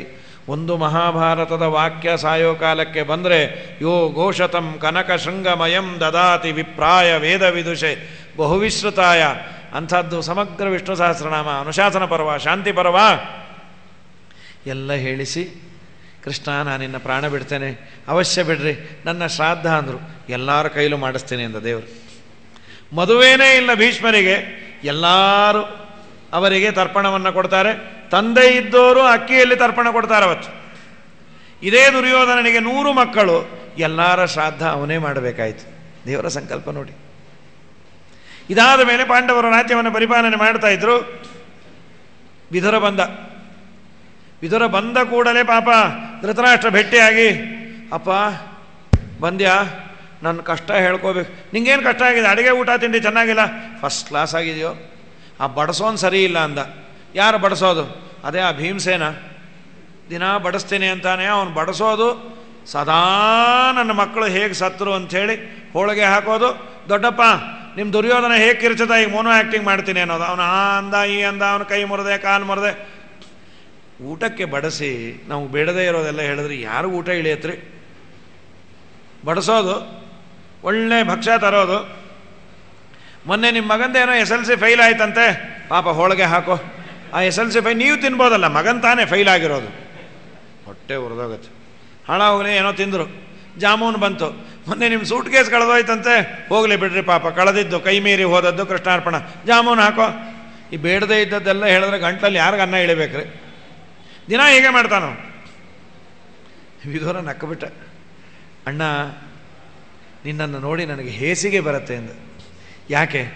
ಅಹೋ ಗರೀಯಸಿ ಜಂತೋಹೋ ಜೀವಿತಾಶಾಯ ಯಾ ಭವಾನ್. ಮನುಷ್ಯನಿಗೆ ಬದುಕಿನ ಮೇಲೆ ಎಷ್ಟು ಮೋಹ. ಇನ್ನಾದರೂ ಸಾಧನೆ ಮಾಡ್ಕೊ. ಆಚಾರ್ಯರಂತಾರೆ, ದೊಡ್ಡಪ್ಪನ ಹೀಗೆಲ್ಲ ಬೈಬೋದಾ? ತಂದೆಕಿನ್ನ ದೊಡ್ಡ ಸ್ಥಾನ ಅಂತೇಳಿ ಬೈಬಾರ್ದು. ಮತ್ತೆ ಯಾಕೆ ಬೈದರು? ತಾತ್ಪರ್ಯ ನಿರ್ಣಯದಲ್ಲಿ ಅಂತಾರೆ, ಭೀಮಸೇನ ದೇವರೇ ಬೈದರೆ ನಾವು ಬೈತೇವೆ. ಹಾಗಲ್ಲ, ಭೀಮಸೇನ ದೇವರು ಬೈದದ್ದು ಅವನು ಒಳ್ಳೆಯದಕ್ಕೆ. ಅವನಿಗೇನಾದರೂ ಮನೆಯಲ್ಲೇ ದಿನ ಒಳ್ಳೆ ಅಡುಗೆ ಮಾಡಕ್ಕೆ ಹೋಗಿದ್ರೆ ಅವನು ಮಾಡಿದ ಪಾಪಕ್ಕೆ ಪ್ರಾಯಶ್ಚಿತ್ತ ಮಾಡ್ಕೋತಾ ಇರಲಿಲ್ಲ. ಶ್ರೀಮದಾಚಾರ್ಯ ಅಂತಾರೆ, ಕಲಿ ಇದಾನಲ್ಲ ದುರ್ಯೋಧನ, ಅವನು ಹುಟ್ಟಬೇಕಾದ್ರೆ ಅಪ್ಪನಲ್ಲಿ ಪ್ರವೇಶ ಮಾಡಿದ್ದ. ಅಪ್ಪನಿಂದ ಅಮ್ಮಂಗೆ ಹೋಗ್ಬೇಕಾದ್ರೆ ಒಂದು ಅಂಶ ಅಲ್ಲೇ ಉಳ್ಕೊಂಬಿಟ್ನಂತ. ಯಾವಾಗ ಅದು ಹೋಗಿದ್ದು ಅಂದರೆ ಭೀಮಸೇನ ದೇವರು ಚೆನ್ನಾಗಿ ಬೈದರಲ್ಲ, ಬೈದಾಗ ಕಲಿ ಆಚೆ ಬಂದಂತೆ. ಆಗ ರಿಯಾಲಿಟಿ ಅರ್ಥ ಆಯ್ತಂತೆ. ಅನ್ನೋದಕ್ಕೆ ನಾವು ದಿನ ಶಾಲಿಗ್ರಾಮಕ್ಕೆ ಅಭಿಷೇಕ ಮಾಡೋ ಮುಂಚೆ ಅಪ್ಪ ಭೀಮಸೇನ ಕಲೀನ್ ಓಡಿಸು ಅಂತೀವಿ. ಭೀಮಸೇನ ಮಹಾಬಾಹೋ ಗದಯಾಪೋಥಯ ಪ್ರಭೋ, ನೀವು ಓಡಿಸು ಅಂತ. ಕರಿ ಬಣ್ಣ ಇದೆಯಲ್ಲ ಅದು ಕಲಿಗೆ ತುಂಬ ಇಷ್ಟ. ದೇವ್ರಿಗೇನು ತೊಂದರೆ ಇಲ್ಲ, ನಮಗೆ ತೊಂದರೆ ಅಂಥೇಳಿ ಕಲಿನ ಓಡಿಸೋದು. ಶಾಲಿಗ್ರಾಮದ ಬಣ್ಣ ಇದೆಯಲ್ಲ ಅದು ಕರಿ ಇದ್ದದ್ದರಿಂದ ಅಲ್ಲಿ ಕಲಿ ಇರ್ತಾನೆ, ಅವನನ್ನು ಓಡಿಸು ಅಂತ. ಹೀಗಾಗಿ ಬೈದಾಗ ಭೀಮಾಪವರ್ಜಿತಂ ಪಿಂಡಂ, ಪಾಂಡವರವನೇ ಪಿಂಡವನ್ನು ಅವರವನೇ ನಾಯಿ ಅಂತ ತಿಂತಾ ಇದ್ದ, ನಾಚಿಕೆ ಆಗಲ್ಲ. ಏನು ಮಾಡಲಿ ಅಂದ, ಮನೆ ಬಿಟ್ಟು ಹೋಗು, ಅರಣ್ಯದಲ್ಲಿ ಸಾಧನೆ ಮಾಡ್ಕೊ, ಮಾಡಿದ ತಪ್ಪಿಗೆ ಕೃಷ್ಣನ ದ್ರೋಹ ಮಾಡಿದೆ, ನಾ ಹೋಗಿ ಬರ್ತೀನಿ. ಧರ್ಮರಾಜಂಗೆ ಹೇಳಿ, ನೀ ಮನೆ ಬಿಟ್ಟು ಹೋದರೆ ಅವನಿಗೆ ಗೊತ್ತಾಗತ್ತೆ. ಅದೇನು ಹೇಳೋದು, ಕೆಲವೆಲ್ಲ ಏನು ಹೇಳೋದು ಬೇಕಾಗಿಲ್ಲ, ನಾವು ವಿಷ ತೊಗೋತೀವಿ ನೈವೇದ್ಯ ಮಾಡಿಕೊಡ್ರಿ ಅಂದರು. ಅದು ನೈವೇದ್ಯ ಮಾಡಿದ್ರೆ ವಿಷ ಯಾಕಾಗತ್ತೆ, ನೀವು ತೊಗೊಳ್ರಿ ನಿಮ್ಮದೇ ನೈವೇದ್ಯ ಮಾಡ್ತೀವಿ ಅಂದರು ಅವರು. ಆಮೇಲೆ ಹೇಳೋದ ಗಾಂಧಾರಿ, ಕುಂತಿ, ದ್ರೌಪದಿ. ಗಾಂಧಾರಿ, ಕುಂತಿ ಮತ್ತು ಅವನು ಧೃತರಾಷ್ಟ್ರ 3 ಜನ ಹೋದರು. ಅರಣ್ಯದಲ್ಲೇ ಇದ್ರಂತೆ. ಇವನು ದಿನ ಬಂದು ರೂಮಿಗೆ ನಮಸ್ಕಾರ ಮಾಡ್ಕೊಂಡು ಹೋಗೋನು. 2 ವರ್ಷ ಆದಮೇಲೆ ಆ ರೂಮಲ್ಲಿ ಕಾಣಲಿಲ್ಲ. ಒಂದಿನ ಅಳ್ತಾ ಕೂತ. ಯಾದವಾರ್ಯರಂದರು ದಿನಾನೂ ಕಾಣಿಸ್ತಾ ಇರಲಿಲ್ಲ. ಹಾಗಲ್ಲಂತೆ, ದೊಡ್ಡವರು ಕೂತ ಜಾಗದಲ್ಲಿ ಬಂದದ್ದರಿಂದ ದಿವ್ಯ ದೃಷ್ಟಿ ಬರೋದಂತ ಅವನಿಗೆ. ಇದನ್ನು ಯಾದವಾರ್ಯರು ಬರೀತಾರೆ. ರೂಮಿಗೆ ನಮಸ್ಕಾರ ಮಾಡ್ತಾ ಇರಲಿಲ್ಲ. ಒಂದು ಆರೋಪ ಇದೆ ನಮ್ಮ ಮೇಲೆ, ಇವ್ರಿಗೆಲ್ಲ ಸೆಂಟಿಮೆಂಟ್ ಜಾಸ್ತಿ, ಸುಮ್ಮನೆ ನಮಸ್ಕಾರ ಮಾಡ್ತಾರೆ. ಮಧ್ವಾಚಾರ್ಯರು ಅದೃಶ್ಯರಾದ ಸ್ಥಳದಲ್ಲಿ ನಮಸ್ಕಾರ ಮಾಡ್ತೀವಿ ಇವತ್ತಿಗೂ, ಅನಂತೇಶ್ವರ ದೇವಸ್ಥಾನದಲ್ಲಿ. ಎಲ್ಲರಿ ಅಲ್ಲಿ ಶೂನ್ಯೋಪಾಸನೆ ಮಾಡ್ತಾರಲ್ಲ, ಬುದ್ಧಿ ಇಲ್ವಾ ಅಂದರು. ಅಲ್ಲಿ ಆಚಾರ್ಯರು ಕೂತ ಸ್ಥಳವೇ ಆ್ಯಂಟಿಕ್. ಅದು ಯಾವುದೋ ಕೆಲಸಕ್ಕೆ ಬಾರದ ಆ್ಯಂಟಿಕ್ ಅಂತ ಇಟ್ಕೋತೀವಿ. ನೆಹರು ಹಾಕೊಂಡು ಟೋಪಿ, ಗಾಂಧಿ ಉಜ್ಜಿದ ಹಲ್ಲು, ಬ್ರಷ್, ಅದೆಲ್ಲ ಆ್ಯಂಟಿಕ್. ಅದು ಇದು ನಿಜವಾದ ಆ್ಯಂಟಿಕ್ಕು. ಸರಿ, ಅಲ್ಲಿ ನಾವು ಹೋಗಿ ನಮಸ್ಕಾರ ಮಾಡ್ತೀವಲ್ಲ. ಈಗ ಕೆಲವು ಒಂದು 60-70 ವರ್ಷದ ಕೆಳಗೆ ಒಬ್ಬ ಸ್ವಾಮಿಗಳು ಪರ್ಯಾಯಕ್ಕೆ ಕೂತವರು, ದಿನ ನಮಸ್ಕಾರ ಮಾಡ್ತೀವಿ, ಅಲ್ಲೊಂದು ಪ್ರತಿಮೆ ಇದ್ದರೆ ಒಳ್ಳೆಯದು ಅಂಥೇಳಿ ಒಂದು ಮಧ್ವಾಚಾರ್ಯ ಪ್ರತಿಮೆಯನ್ನು ಪ್ರತಿಷ್ಠಾಪನೆ ಮಾಡಿ ಅಲ್ಲಿ ಇಡಬೇಕು ಅಂತ ಇಟ್ಟ್ಯಾರು. ಇನ್ನೂ ಪ್ರತಿಷ್ಠಾಪನೆ ಮಾಡಿಲ್ಲ. ಮಾರನೇ ದಿವಸ ಸ್ವಪ್ನ ಆಯ್ತಂತೆ, ನನ್ನ ತಲೆ ಮೇಲೆ ಯಾಕೆ ಕಲ್ಲಿಟ್ಟಿದ್ದೀರಪ್ಪ, ದಯಮಾಡಿ ಅದನ್ನು ತೆಗೀರಿ ಅಂತ ಮಧ್ವಾಚಾರ್ಯ ಬಂದು ಹೇಳಿದ್ರಂತೆ. ಇವತ್ತಿಗೂ ಅಲ್ಲಿ ಸನ್ನಿಧಾನ ಇದೆ. ದೊಡ್ಡವರು ಕೂತ ಸ್ಥಳಕ್ಕೆ ಹೋದಾಗ ಆ ತರಹದ ದಿವ್ಯ ದೃಷ್ಟಿ ಅವನಿಗೆ ಬರ್ತಾ ಇತ್ತು ಅನ್ನೋದಕ್ಕೆ ದೊಡ್ಡವರು ಬಳಸಿದ್ದು, ದೊಡ್ಡವರು ಹಾಕಿಕೊಂಡಿದ್ದು. ಇವತ್ತು ರಾಯರ ಪಾದುಕೆಯ ಮೇಲೆ ಏರಿಸಿದ ಮಂತ್ರಾಕ್ಷತೆಯನ್ನು ತಗೊಂಡ್ರೆ ನಮಗೆ ಕೆಲಸ ಆಗತ್ತೆ. ಅದು ರಾಯರು ಮೆಟ್ಟಿದ್ದು, ದೊಡ್ಡವರು ಮೆಟ್ಟಿದ್ದು ಅನ್ನೋದಕ್ಕೆ ಅದಕ್ಕೆ ಬೆಲೆ. ಪ್ರಕೃತದಲ್ಲಿ ಏನಾಯಿತು, ನೀ ಮನೆ ಬಿಟ್ಟು ಹೋಗಿ 2 ವರ್ಷ ಆದಮೇಲೆ ಅಳ್ತಾ ಕೂತ. ಅವತ್ತು ಅವರು ಅಲ್ಲಿ ಸುಟ್ಟೋಗಿದ್ದು ಕಾಣಿಸ್ತು. ಆಮೇಲೆ ನಾರದರು ಬಂದು ಹೇಳಿದ್ರು, ಅವರೆಲ್ಲ ಇನ್ನು 3 ದಿವಸಕ್ಕೆ ಹೋಗ್ತಾರೆ, ನೀ ಏನು ಕಾಳಜಿ ಮಾಡಬೇಡ ಅಂತ. ಇದಾದ ಮೇಲೆ ಪಾಂಡವರು ರಾಜ್ಯ ಪರಿಪಾಲನೆ ಮಾಡ್ತಾಯಿದ್ರು. ಕಲಿ ಬಂದ. ಕಲಿ ಬರಬೇಕಾಗಿತ್ತು. ಕೃಷ್ಣ ಪರಂಧಾಮಕ್ಕೆ ಹೋದ ಅನ್ನೋ ಸುದ್ದಿ ತಿಳಿದು ಇವರು ಹೊರಟುಬಿಟ್ರು. ಇವರು ಹೊರಟ ಮೇಲೆ ಪರೀಕ್ಷಿತನಿಗೆ ರಾಜ್ಯ. ಪರೀಕ್ಷಿತ ಮಾಡಿದ್ದೇ ಗೋವಿಗೆ ಹೊಡೆಯೋದು. ಗೋರೂಪದಲ್ಲಿ ಭೂದೇವಿ, ಎತ್ತಿನ ರೂಪದಲ್ಲಿ ಧರ್ಮದೇವತೆ. ಪಾಪ 4 ಪಾದದಲ್ಲಿ ಒಂದೇ ಪಾದ ಇದೆಯಂತ, 3 ಹೊಟ್ಟೋಗಿದೆ. ಒಂಟಿ ಕಾಲಲ್ಲಿ ನಿಂತು ಕಣ್ಣೀರು ಹಾಕ್ತಾಯಿದ್ರು. ಇವನು ಗೊತ್ತಾಯ್ತು, ಯಾರು ನೀನು? ನಾನು ಕಲಿ ಅಂತಂದ. ಯುದ್ಧಕ್ಕೆ ಬಂದಾಗ ಬಂದಿಯಾನು ಪರೀಕ್ಷಿತ. ನೀ ಯಾಕೆ ಬಂದು? ನಮ್ಮದೇ ಪೆರಡು ಅಂದ. ನೀನು ನಮ್ಮೂರಲ್ಲಿ ಇರಬೇಡ. ಯಾಕೆ? ನೀನಿದ್ದಿ ಅಂದರೆ ನೀನು ಬಳಗ ಸರಿ ಇಲ್ಲ. ಈ ಕಲಿ ಬಂದ ಅಂದರೆ ಮಾಡೋದೇನಂತೆ ಗೊತ್ತಾ? ಅವನು ಬಳಗ ಕರೆಸ್ತಾನಂತೆ. ಅವನು ಬಳಗ ಯಾರು? ಕಲಿ ನಮಗೆ ಅನುಗ್ರಹ ಮಾಡಿದಾನೇನೋ ಸಿಂಪ್ಟಮ್ಸ್ ಏನು ಭಾಗವತ ಹೇಳುತ್ತೆ. ಇಷ್ಟಾಗತ್ತಂತೆ. ತ್ವಮರ್ತಮಾನಂ ನರದೇವದೇಶ್ವನು ಪ್ರವೃತ್ತೋ ಅಯಮಧರ್ಮಯೂತಃ ಲೋಭೋ ಅನೃತಂ ಚೌರ್ಯಮವಾರ್ಯ ಮೋಹಂ ಜ್ಯೇಷ್ಠಾ ಚ ಮಾಯಾ ಕಲಹಶ್ಚದಂಬಃ. ಮೊದಲನೇದು ಲೋಭ ಶುರು ಆಗತ್ತಂತೆ. ಸತ್ಕರ್ಮಾಚರಣೆ ಮಾಡ್ತಾ ಇದ್ರೆ ಬಿಟ್ಬಿಡ್ತೀವಿ. ಏನೋ 4 ಜನಕ್ಕೆ ಬ್ರಾಹ್ಮಣರ ಸಂತರ್ಪಣೆ ಮಾಡ್ತಾ ಇದ್ದ. ಏನು ಇತ್ತೀಚೆಗೆ ನಿಲ್ಲಿಸ್ಬಿಟ್ರೆ ಎಲ್ಲ ಆಚಾರ ಬಂಡವಾಳ ಗೊತ್ತಾಯ್ತು ರೀ. ಯಾವ ಆಚಾರವೂ ಸರಿ ಇಲ್ಲ, ಮಧ್ವಾಚಾರ ಒಬ್ಬರೇ ಸರಿ ಇರೋದು. ಅವ್ರು ಬಂದರೆ ಹಾಕ್ತೀನಿ ಅಂದ. ಅವ್ರು ಬರಲ್ಲ, ನೀ ಹಾಕಲ್ಲ. ಆಮೇಲೆ ಸುಳ್ಳು ಶುರು ಆಗತ್ತಂತೆ. ಕಲಿ ಮಾಡೋದಿದೆಲ್ಲ. ಈಗೆಲ್ಲ ಮಕ್ಕಳು ಸುಳ್ಳು ಹೇಳಲ್ಲ ಅನ್ನೋರು ಮಕ್ಕಳೇ ಸುಳ್ಳು ಹೇಳತ್ವೆ. ಅನೃತಂ ಚೌರ್ಯ, ಕಳ್ಳತನ ಶುರು ಆಗತ್ತಂತೆ. ಏನು ಸಿಕ್ಕರು ಬ್ಯಾಂಕ್ ಹಾಕೋಮದು. ಈ ಗಂಟೆ ಹಾಕೋ, ಅದು ಅವ್ರದ್ದಲ್ವಾ? ಅವ್ರದ್ದು ಅಲ್ಲ, ನಮ್ಮದು ಅಲ್ಲ. ಈಶಾವಾಸ್ಯಮಿದಂ ಸರ್ವಂ, ಎಲ್ಲವೂ ದೇವರದು. ಅವ್ರ ಮನೇಲೂ ಬಾರಿಸೋದೆ, ನಮ್ಮ ಮನೇಲೂ ಬಾರಿಸೋದೆ. ಅವಾರ್ಯ ಮೋಹ, ಮೋಹ ನಾನು ಜ್ಯೇಷ್ಠ, ನಾನು ದೊಡ್ಡವನು, ಈಗೆಲ್ಲ ಇದೆಯಲ್ಲ. ಅದರಲ್ಲೂ ದೇವರ ಪ್ರಜ್ಞೆನೇ ಇಲ್ಲದೆ ಇರೋ ಪೊಲಿಟಿಷಿಯನ್ಸ್ ನೋಡಿದ್ರೆ ಆಶ್ಚರ್ಯ. ನಾನು ಜ್ಯೇಷ್ಠ, ಮಾಯಾ, ಎಲ್ಲ ಬರೀ ತೋರಿಕೆಗೆ. ಕಲಹಶ್ಚ ದಂಭ, ಕಲಹ ಮಾತೆತ್ತಿದ್ರೆ ಕಲಹ, ಮಾತೆತ್ತಿದ್ರೆ ಜಗಳ. ದಂಭ, ದಂಭ ಅಂದ್ರೇನು? ಜಂಬ ಅಂತ ಕೇಳಿವಿ. ದಂಭ ಅಂದ್ರೇನು? ಅವಿದ್ಯಮಾನ ಮಹಿಮಾ ಪ್ರದರ್ಶನಂ ಅಂತ ಬರೀತಾರೆ. ಇಲ್ಲದೇ ಇರೋದೆಲ್ಲ ಹೇಳ್ಕೊಂಬೋದು. ಈಗೆಲ್ಲ ಹಾಗೆ ಆಗಿದ್ದಾರೆ.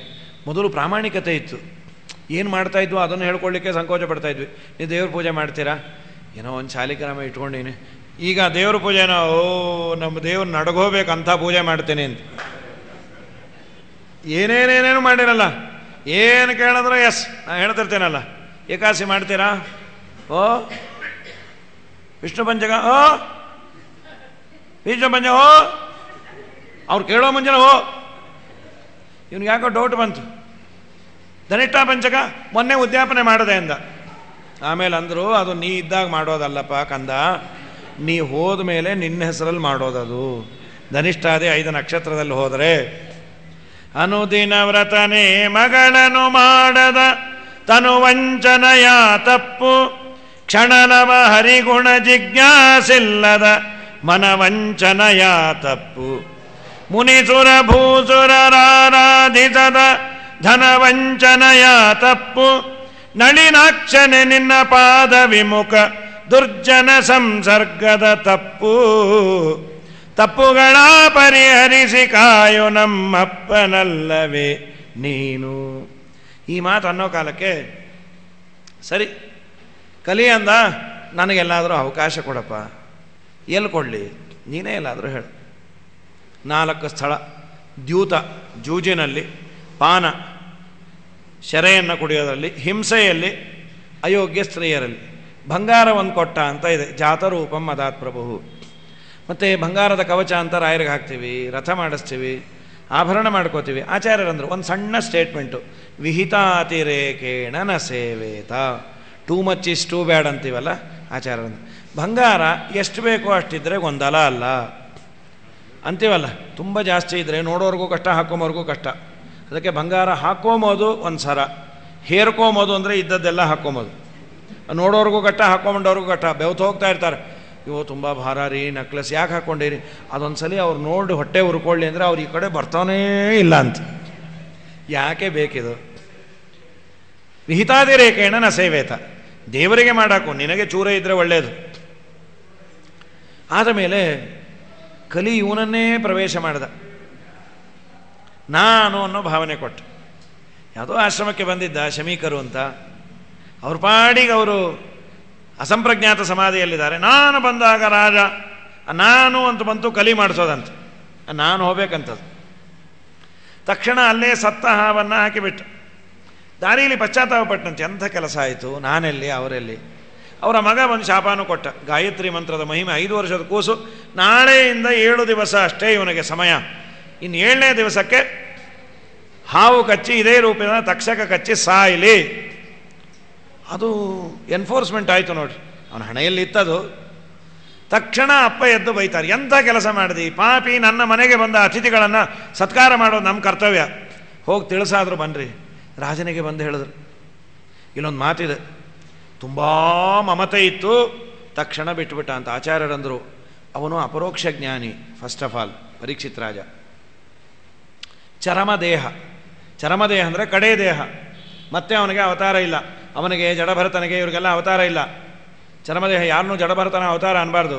ಕೆಲವರು ಅಂತಿರ್ತಾರೆ ಗೊತ್ತಿಲ್ಲದೆ ಜಡಭರತನ ಅವತಾರ ಅಂತ. ಭಾಗವತವೇ ಅವನಿಗೆ ಅವತಾರ ಇಲ್ಲ ಅಂದರೆ ನಾವು ಅನ್ಬಿಡೋದು ಜಡಭರತನ ಅವತಾರ ಅಂತ. ಚರಮದೇಹ. ಮತ್ತೇನು, ಬೇರೆಯವರಿಗೆ ಸಂಸಾರದಲ್ಲಿ ತುಂಬ ಮಮತೆ ಇರುತ್ತೆ, ಇವನಿಗೆ ಹಾಗಿರಲಿಲ್ಲ, ಸ್ವಲ್ಪ ಇತ್ತು. ಶುಕಾಚಾರ್ಯರ ಮಾತಿನಿಂದ ಆ ಮಮತೆಯು ಹೋಯಿತು ಅಂತ ಅರ್ಥ ಮಾಡಿ ಅಂತಾರೆ ಆಚಾರ್ಯರು. ಸರಿ, ಎಲ್ಲವನ್ನ ಬಿಟ್ಟು ಗಂಗಾ ತೀರಕ್ಕೆ ಬಂದ. ಪ್ರಾಯೋಪವೇಶ, ಅನ್ನ ಆಹಾರ ತಗೋಬಾರ್ದು. ಯಾವೈಲ ಸತ್ಶ್ರೀ ತುಳಸಿ ವಿಮಿಶ್ರ ಕೃಷ್ಣಾಂಗರಿಣ್ಯಭ್ಯಧಿ ಕಾಂಬುನೇತ್ರಿ ಪುನತ್ಯಶೇಷಾನ್ನುಭಯತ್ರ ಲೋಕಾನ್ ಕಸ್ತಾನ್ನ ಸೇವೇತ ಮರಿಷ್ಯಮಾಣ. ಸಾಯೋ ಕಾಲದಲ್ಲಿ ಗಂಗಾ ಸ್ಮರಣೆ ಬಂದರೆ ಪುಣ್ಯ. ಗಂಗಾ ತೀರದಲ್ಲಿ ಸಾಯೋದು ಅಂದರೆ ದೊಡ್ಡ ಭಾಗ್ಯ. ಅದಕ್ಕೆ ಬಂದ. ಅಲ್ಲೆಲ್ಲ ತತ್ರೋಪಜಗ್ಮುರ್ಭುವನಂ ಪುನಾನ ಮಹಾನುಭಾವ ಮುನಯ ಸಶಿಷ್ಯಾ, ಸಾವಿರಾರು ಮುನಿಗಳೆಲ್ಲ ಬಂದ್ಯಾರು. ಅವನ್ನೆಲ್ಲ ಕೇಳ್ತಾನೆ, ನನಗೆ ದೇವರು ಮುಂದೆ ಜನ್ಮ ಕೊಡೋದಾದರೆ ನಿಮ್ಮಲ್ಲೆಲ್ಲ ಪಾಠ ಪ್ರವಚನ ಮಾಡುವ ಒಂದು ಭಾಗ್ಯ, ನಿಮ್ಮಿಂದ ಕೇಳೋ ಭಾಗ್ಯ, ದೇವರಲ್ಲಿ ಭಕ್ತಿ. ಜನುಮ ಜನುಮದಲ್ಲಿ ಕೊಡು ಕಂಡ್ಯ ಹರಿಯೇ ಅನಿಮಿತ್ತ ಬಂದು ಶ್ರೀಕೃಷ್ಣ ದಯದಿಂದಲೆನಗೆ ಜನುಮ ಜನುಮದಲ್ಲಿ ಕೊಡುಕಂಡ್ಯ ಹರಿಯೇ. ಸಕಲ ವಿಭುಧೋತ್ತಮರಲ್ಲಿ ನಮ್ರತೆಯು ಸುಖತೀರ್ಥರಲಿ ಮುಖ್ಯ ಗುರುಭಾವನೆ ಮುಕುತಿ ಪ್ರದಾಯಕ ಶ್ರೀಕೃಷ್ಣ ನಿನ್ನಲ್ಲಿ ಅಕಳಂಕವಾದ ನವವಿಧ ಭಕುತಿಯ. ಇದನ್ನು ದಿನ ಕೇಳ್ರಿ ಅಂತಾರೆ ವ್ಯಾಸರಾಜರು. ಆಚಾರ್ಯ ಶ್ರೀಮದಾಚಾರ್ಯ ಸಂತುಮೆ ಜನ್ಮ ಜನ್ಮನಿ. ಅವನು ಯಾವನೋ ತಿದ್ದುಬಿಟ್ಟಿದ್ದ ಒಬ್ಬ. ಆಚಾರ್ಯ ಶ್ರೀಮದಾಚಾರ್ಯ ಸಂತುಮೆ ಜನ್ಮ ಜರ್ಮನಿ ಅಂತ. ಜನ್ಮ ಜರ್ಮನಿ ಅಲ್ಲಪ್ಪ, ಜನ್ಮ ಜನ್ಮನಿ. ಎಲ್ಲ ಜನ್ಮದಲ್ಲೂ ಆಚಾರ್ಯರೇ ನಮ್ಮ ಗುರುಗಳಾಗಲಿ ಅಂತ. ಶ್ರೀಮದಾಚಾರ್ಯರ ಮತದಲ್ಲಿ ಹುಟ್ಟಲಿಕ್ಕೆ ಬಹಳ ಪುಣ್ಯ ಮಾಡಬೇಕು ಅಂಥೇಳಿ ಅಷ್ಟೊತ್ತಿಗೆ ಶುಕಾಚಾರ್ಯರು ಬಂದ್ಯಾರು. ನಮ್ಮ ವಿಷ್ಣುತೀರ್ಥರು ತುಂಬ ಸುಂದರವಾದ ಪ್ರಶ್ನೆ ಮಾಡಿಕೊಳ್ತಾರೆ. ಶುಕಾಚಾರ್ಯರ ಬಗ್ಗೆ ಯಾಕೆ ಹೇಳಿಲ್ಲ? ದೊಡ್ಡ ಋಷಿಗಳ ಲಿಸ್ಟೇ ಹೇಳಿದ್ರು. ಅತ್ರಿರು ವಸಿಷ್ಠ ಚವನ ಶರದ್ವಾನ್ ಅರಿಷ್ಟನೇಮಿ ಭೃಗರಂಗಿರಾಶ್ಚ ಪರಾಶರೋ ಗಾದಿಸುತೋತರಾಮ ಉಚತ್ತೆಯಿಂದ ಪ್ರಮದೇದ್ವಬಾಹು ಮೇಧಾತಿಥಿ ದೇವನ ಅರಷ್ಟಿಷೇಣ ಭರದ್ವಾಜ ಗೌತಮ ಪಿಪ್ಪಲಾದ ಮೈತ್ರೇಯ ಔರ್ವ ಕವಶಃ ಕುಂಭಯೋನಿ ದ್ವೈಪಾಯನೋ ಭಗವಾನ್ ನಾರದಶ್ಚ ಅನ್ನೇಚ ಎಕ್ಸೆಟ್ರಾ ಅಂದರು. ಅದೇ ಒಂದು ಪೂರ್ಣ ಆಗತ್ತೆ ಅಂತ. ಯಾಕೆ ಶುಕಾಚಾರ್ಯರ ಬಗ್ಗೆ ಹೇಳಿಲ್ಲ? ಇಲ್ಲ ಅವ್ರಿಗೆ ಇನ್ಯಾವುದೋ ಪೌರೋಹಿತ್ಯ ಇದ್ದರು ಅದಕ್ಕೆ ಹೋಗಿದ್ರು ಅಂತಾನ. ಛೇ ಅವ್ರು ಯಾರ ಮನೆ ಮುಂದೂ ನಿಲ್ಲೋ ಆಸಾಮಿ ಅಲ್ಲ. ಮತ್ತ್ಯಾಕೆ ಹೇಳಿಲ್ಲ? ಇಲ್ಲ, ಅವರು ಸ್ಪೆಷಲ್ಲಾಗಿ ಹೇಳ್ತೀವಿ. ಅವರಲ್ಲೊಂದು ಸ್ಪೆಷಾಲಿಟಿ ಇದೆ. ಏನಂದರೆ ಅವರು ಸಂಸಾರ ಬಂಧನದ ಬಿಡುಗಡೆ ಮಾಡಲಿಕ್ಕೆ ಉಪದೇಶಕರಾಗಿ ಬಂದರು, ಅದಕ್ಕೆ ಅಂತ. ಅವರು ಬೇರೆ ಪ್ರಕರಣ ಮಾಡ್ಯಾರ, ಶುಕಾಗಮನ ಪ್ರಕರಣ ಅಂತ. ಆಗ ಅವತಾರಿಕೆ ಕೊಡೋದು. ಶುಕಾಚಾರ್ಯರು ಬಂದು ಅರ್ಘ್ಯ ಪಾದ್ಯ ಆಚಮನ ಎಲ್ಲ ರಾಜನೇ ತಲೆ ಮೇಲೆ ಹೊತ್ಕೊಂಡ್ಬಂದು ಅವರ ಪಾದ ತೊಳೆದು, ನೀವು ಬಂದಿದ್ದು ನನ್ನ ಭಾಗ್ಯ. ನೀವು ಯಾರ ಮನೆ ಮುಂದೆ ನಿಲ್ಲದ ಆಸಾಮಿ ಇಲ್ಲಿ ಬಂದ್ರಿ. ಇವತ್ತು ಪಾಂಡವರ ವಂಶದಲ್ಲಿ ಹುಟ್ಟದೆ ಅಂತ ಹೆಮ್ಮೆಯಿಂದ ಹೇಳ್ಕೋತೇನೆ. ಸಾಯೋದ್ರಲ್ಲಿ ಮನುಷ್ಯ ಯಶ್ರೋತವ್ಯಂ ಅಥೋ ಜಾಪ್ಯಂ ಯಸ್ಮರ್ತವ್ಯಂ ರಭಿಸ್ಸದಾ ಸ್ಮರ್ತವ್ಯಂ ಭಜನೀಯಂ ಬ್ರೂಹಿಯದ್ವಾ ವಿಪರ್ಯಯಂ. ಯಾವುದು ಕೇಳಬೇಕು, ಯಾವುದು ಕೇಳಬಾರ್ದು, ಯಾವುದನ್ನು ಮಾಡಬೇಕು, ಯಾವುದನ್ನು ಮಾಡಬಾರ್ದು ದಯಮಾಡಿ ನನಗೆ ಹೇಳ್ರಿ. ಇವತ್ತು ಹೊತ್ತಾಗಿದೆಯಪ್ಪ, ನಾಳೆ ಹೇಳ್ತೇನೆ ಅಂತಾರೆ. ಶ್ರೀಕೃಷ್ಣ ಅರ್ಪಣ ಮಸ್ತು.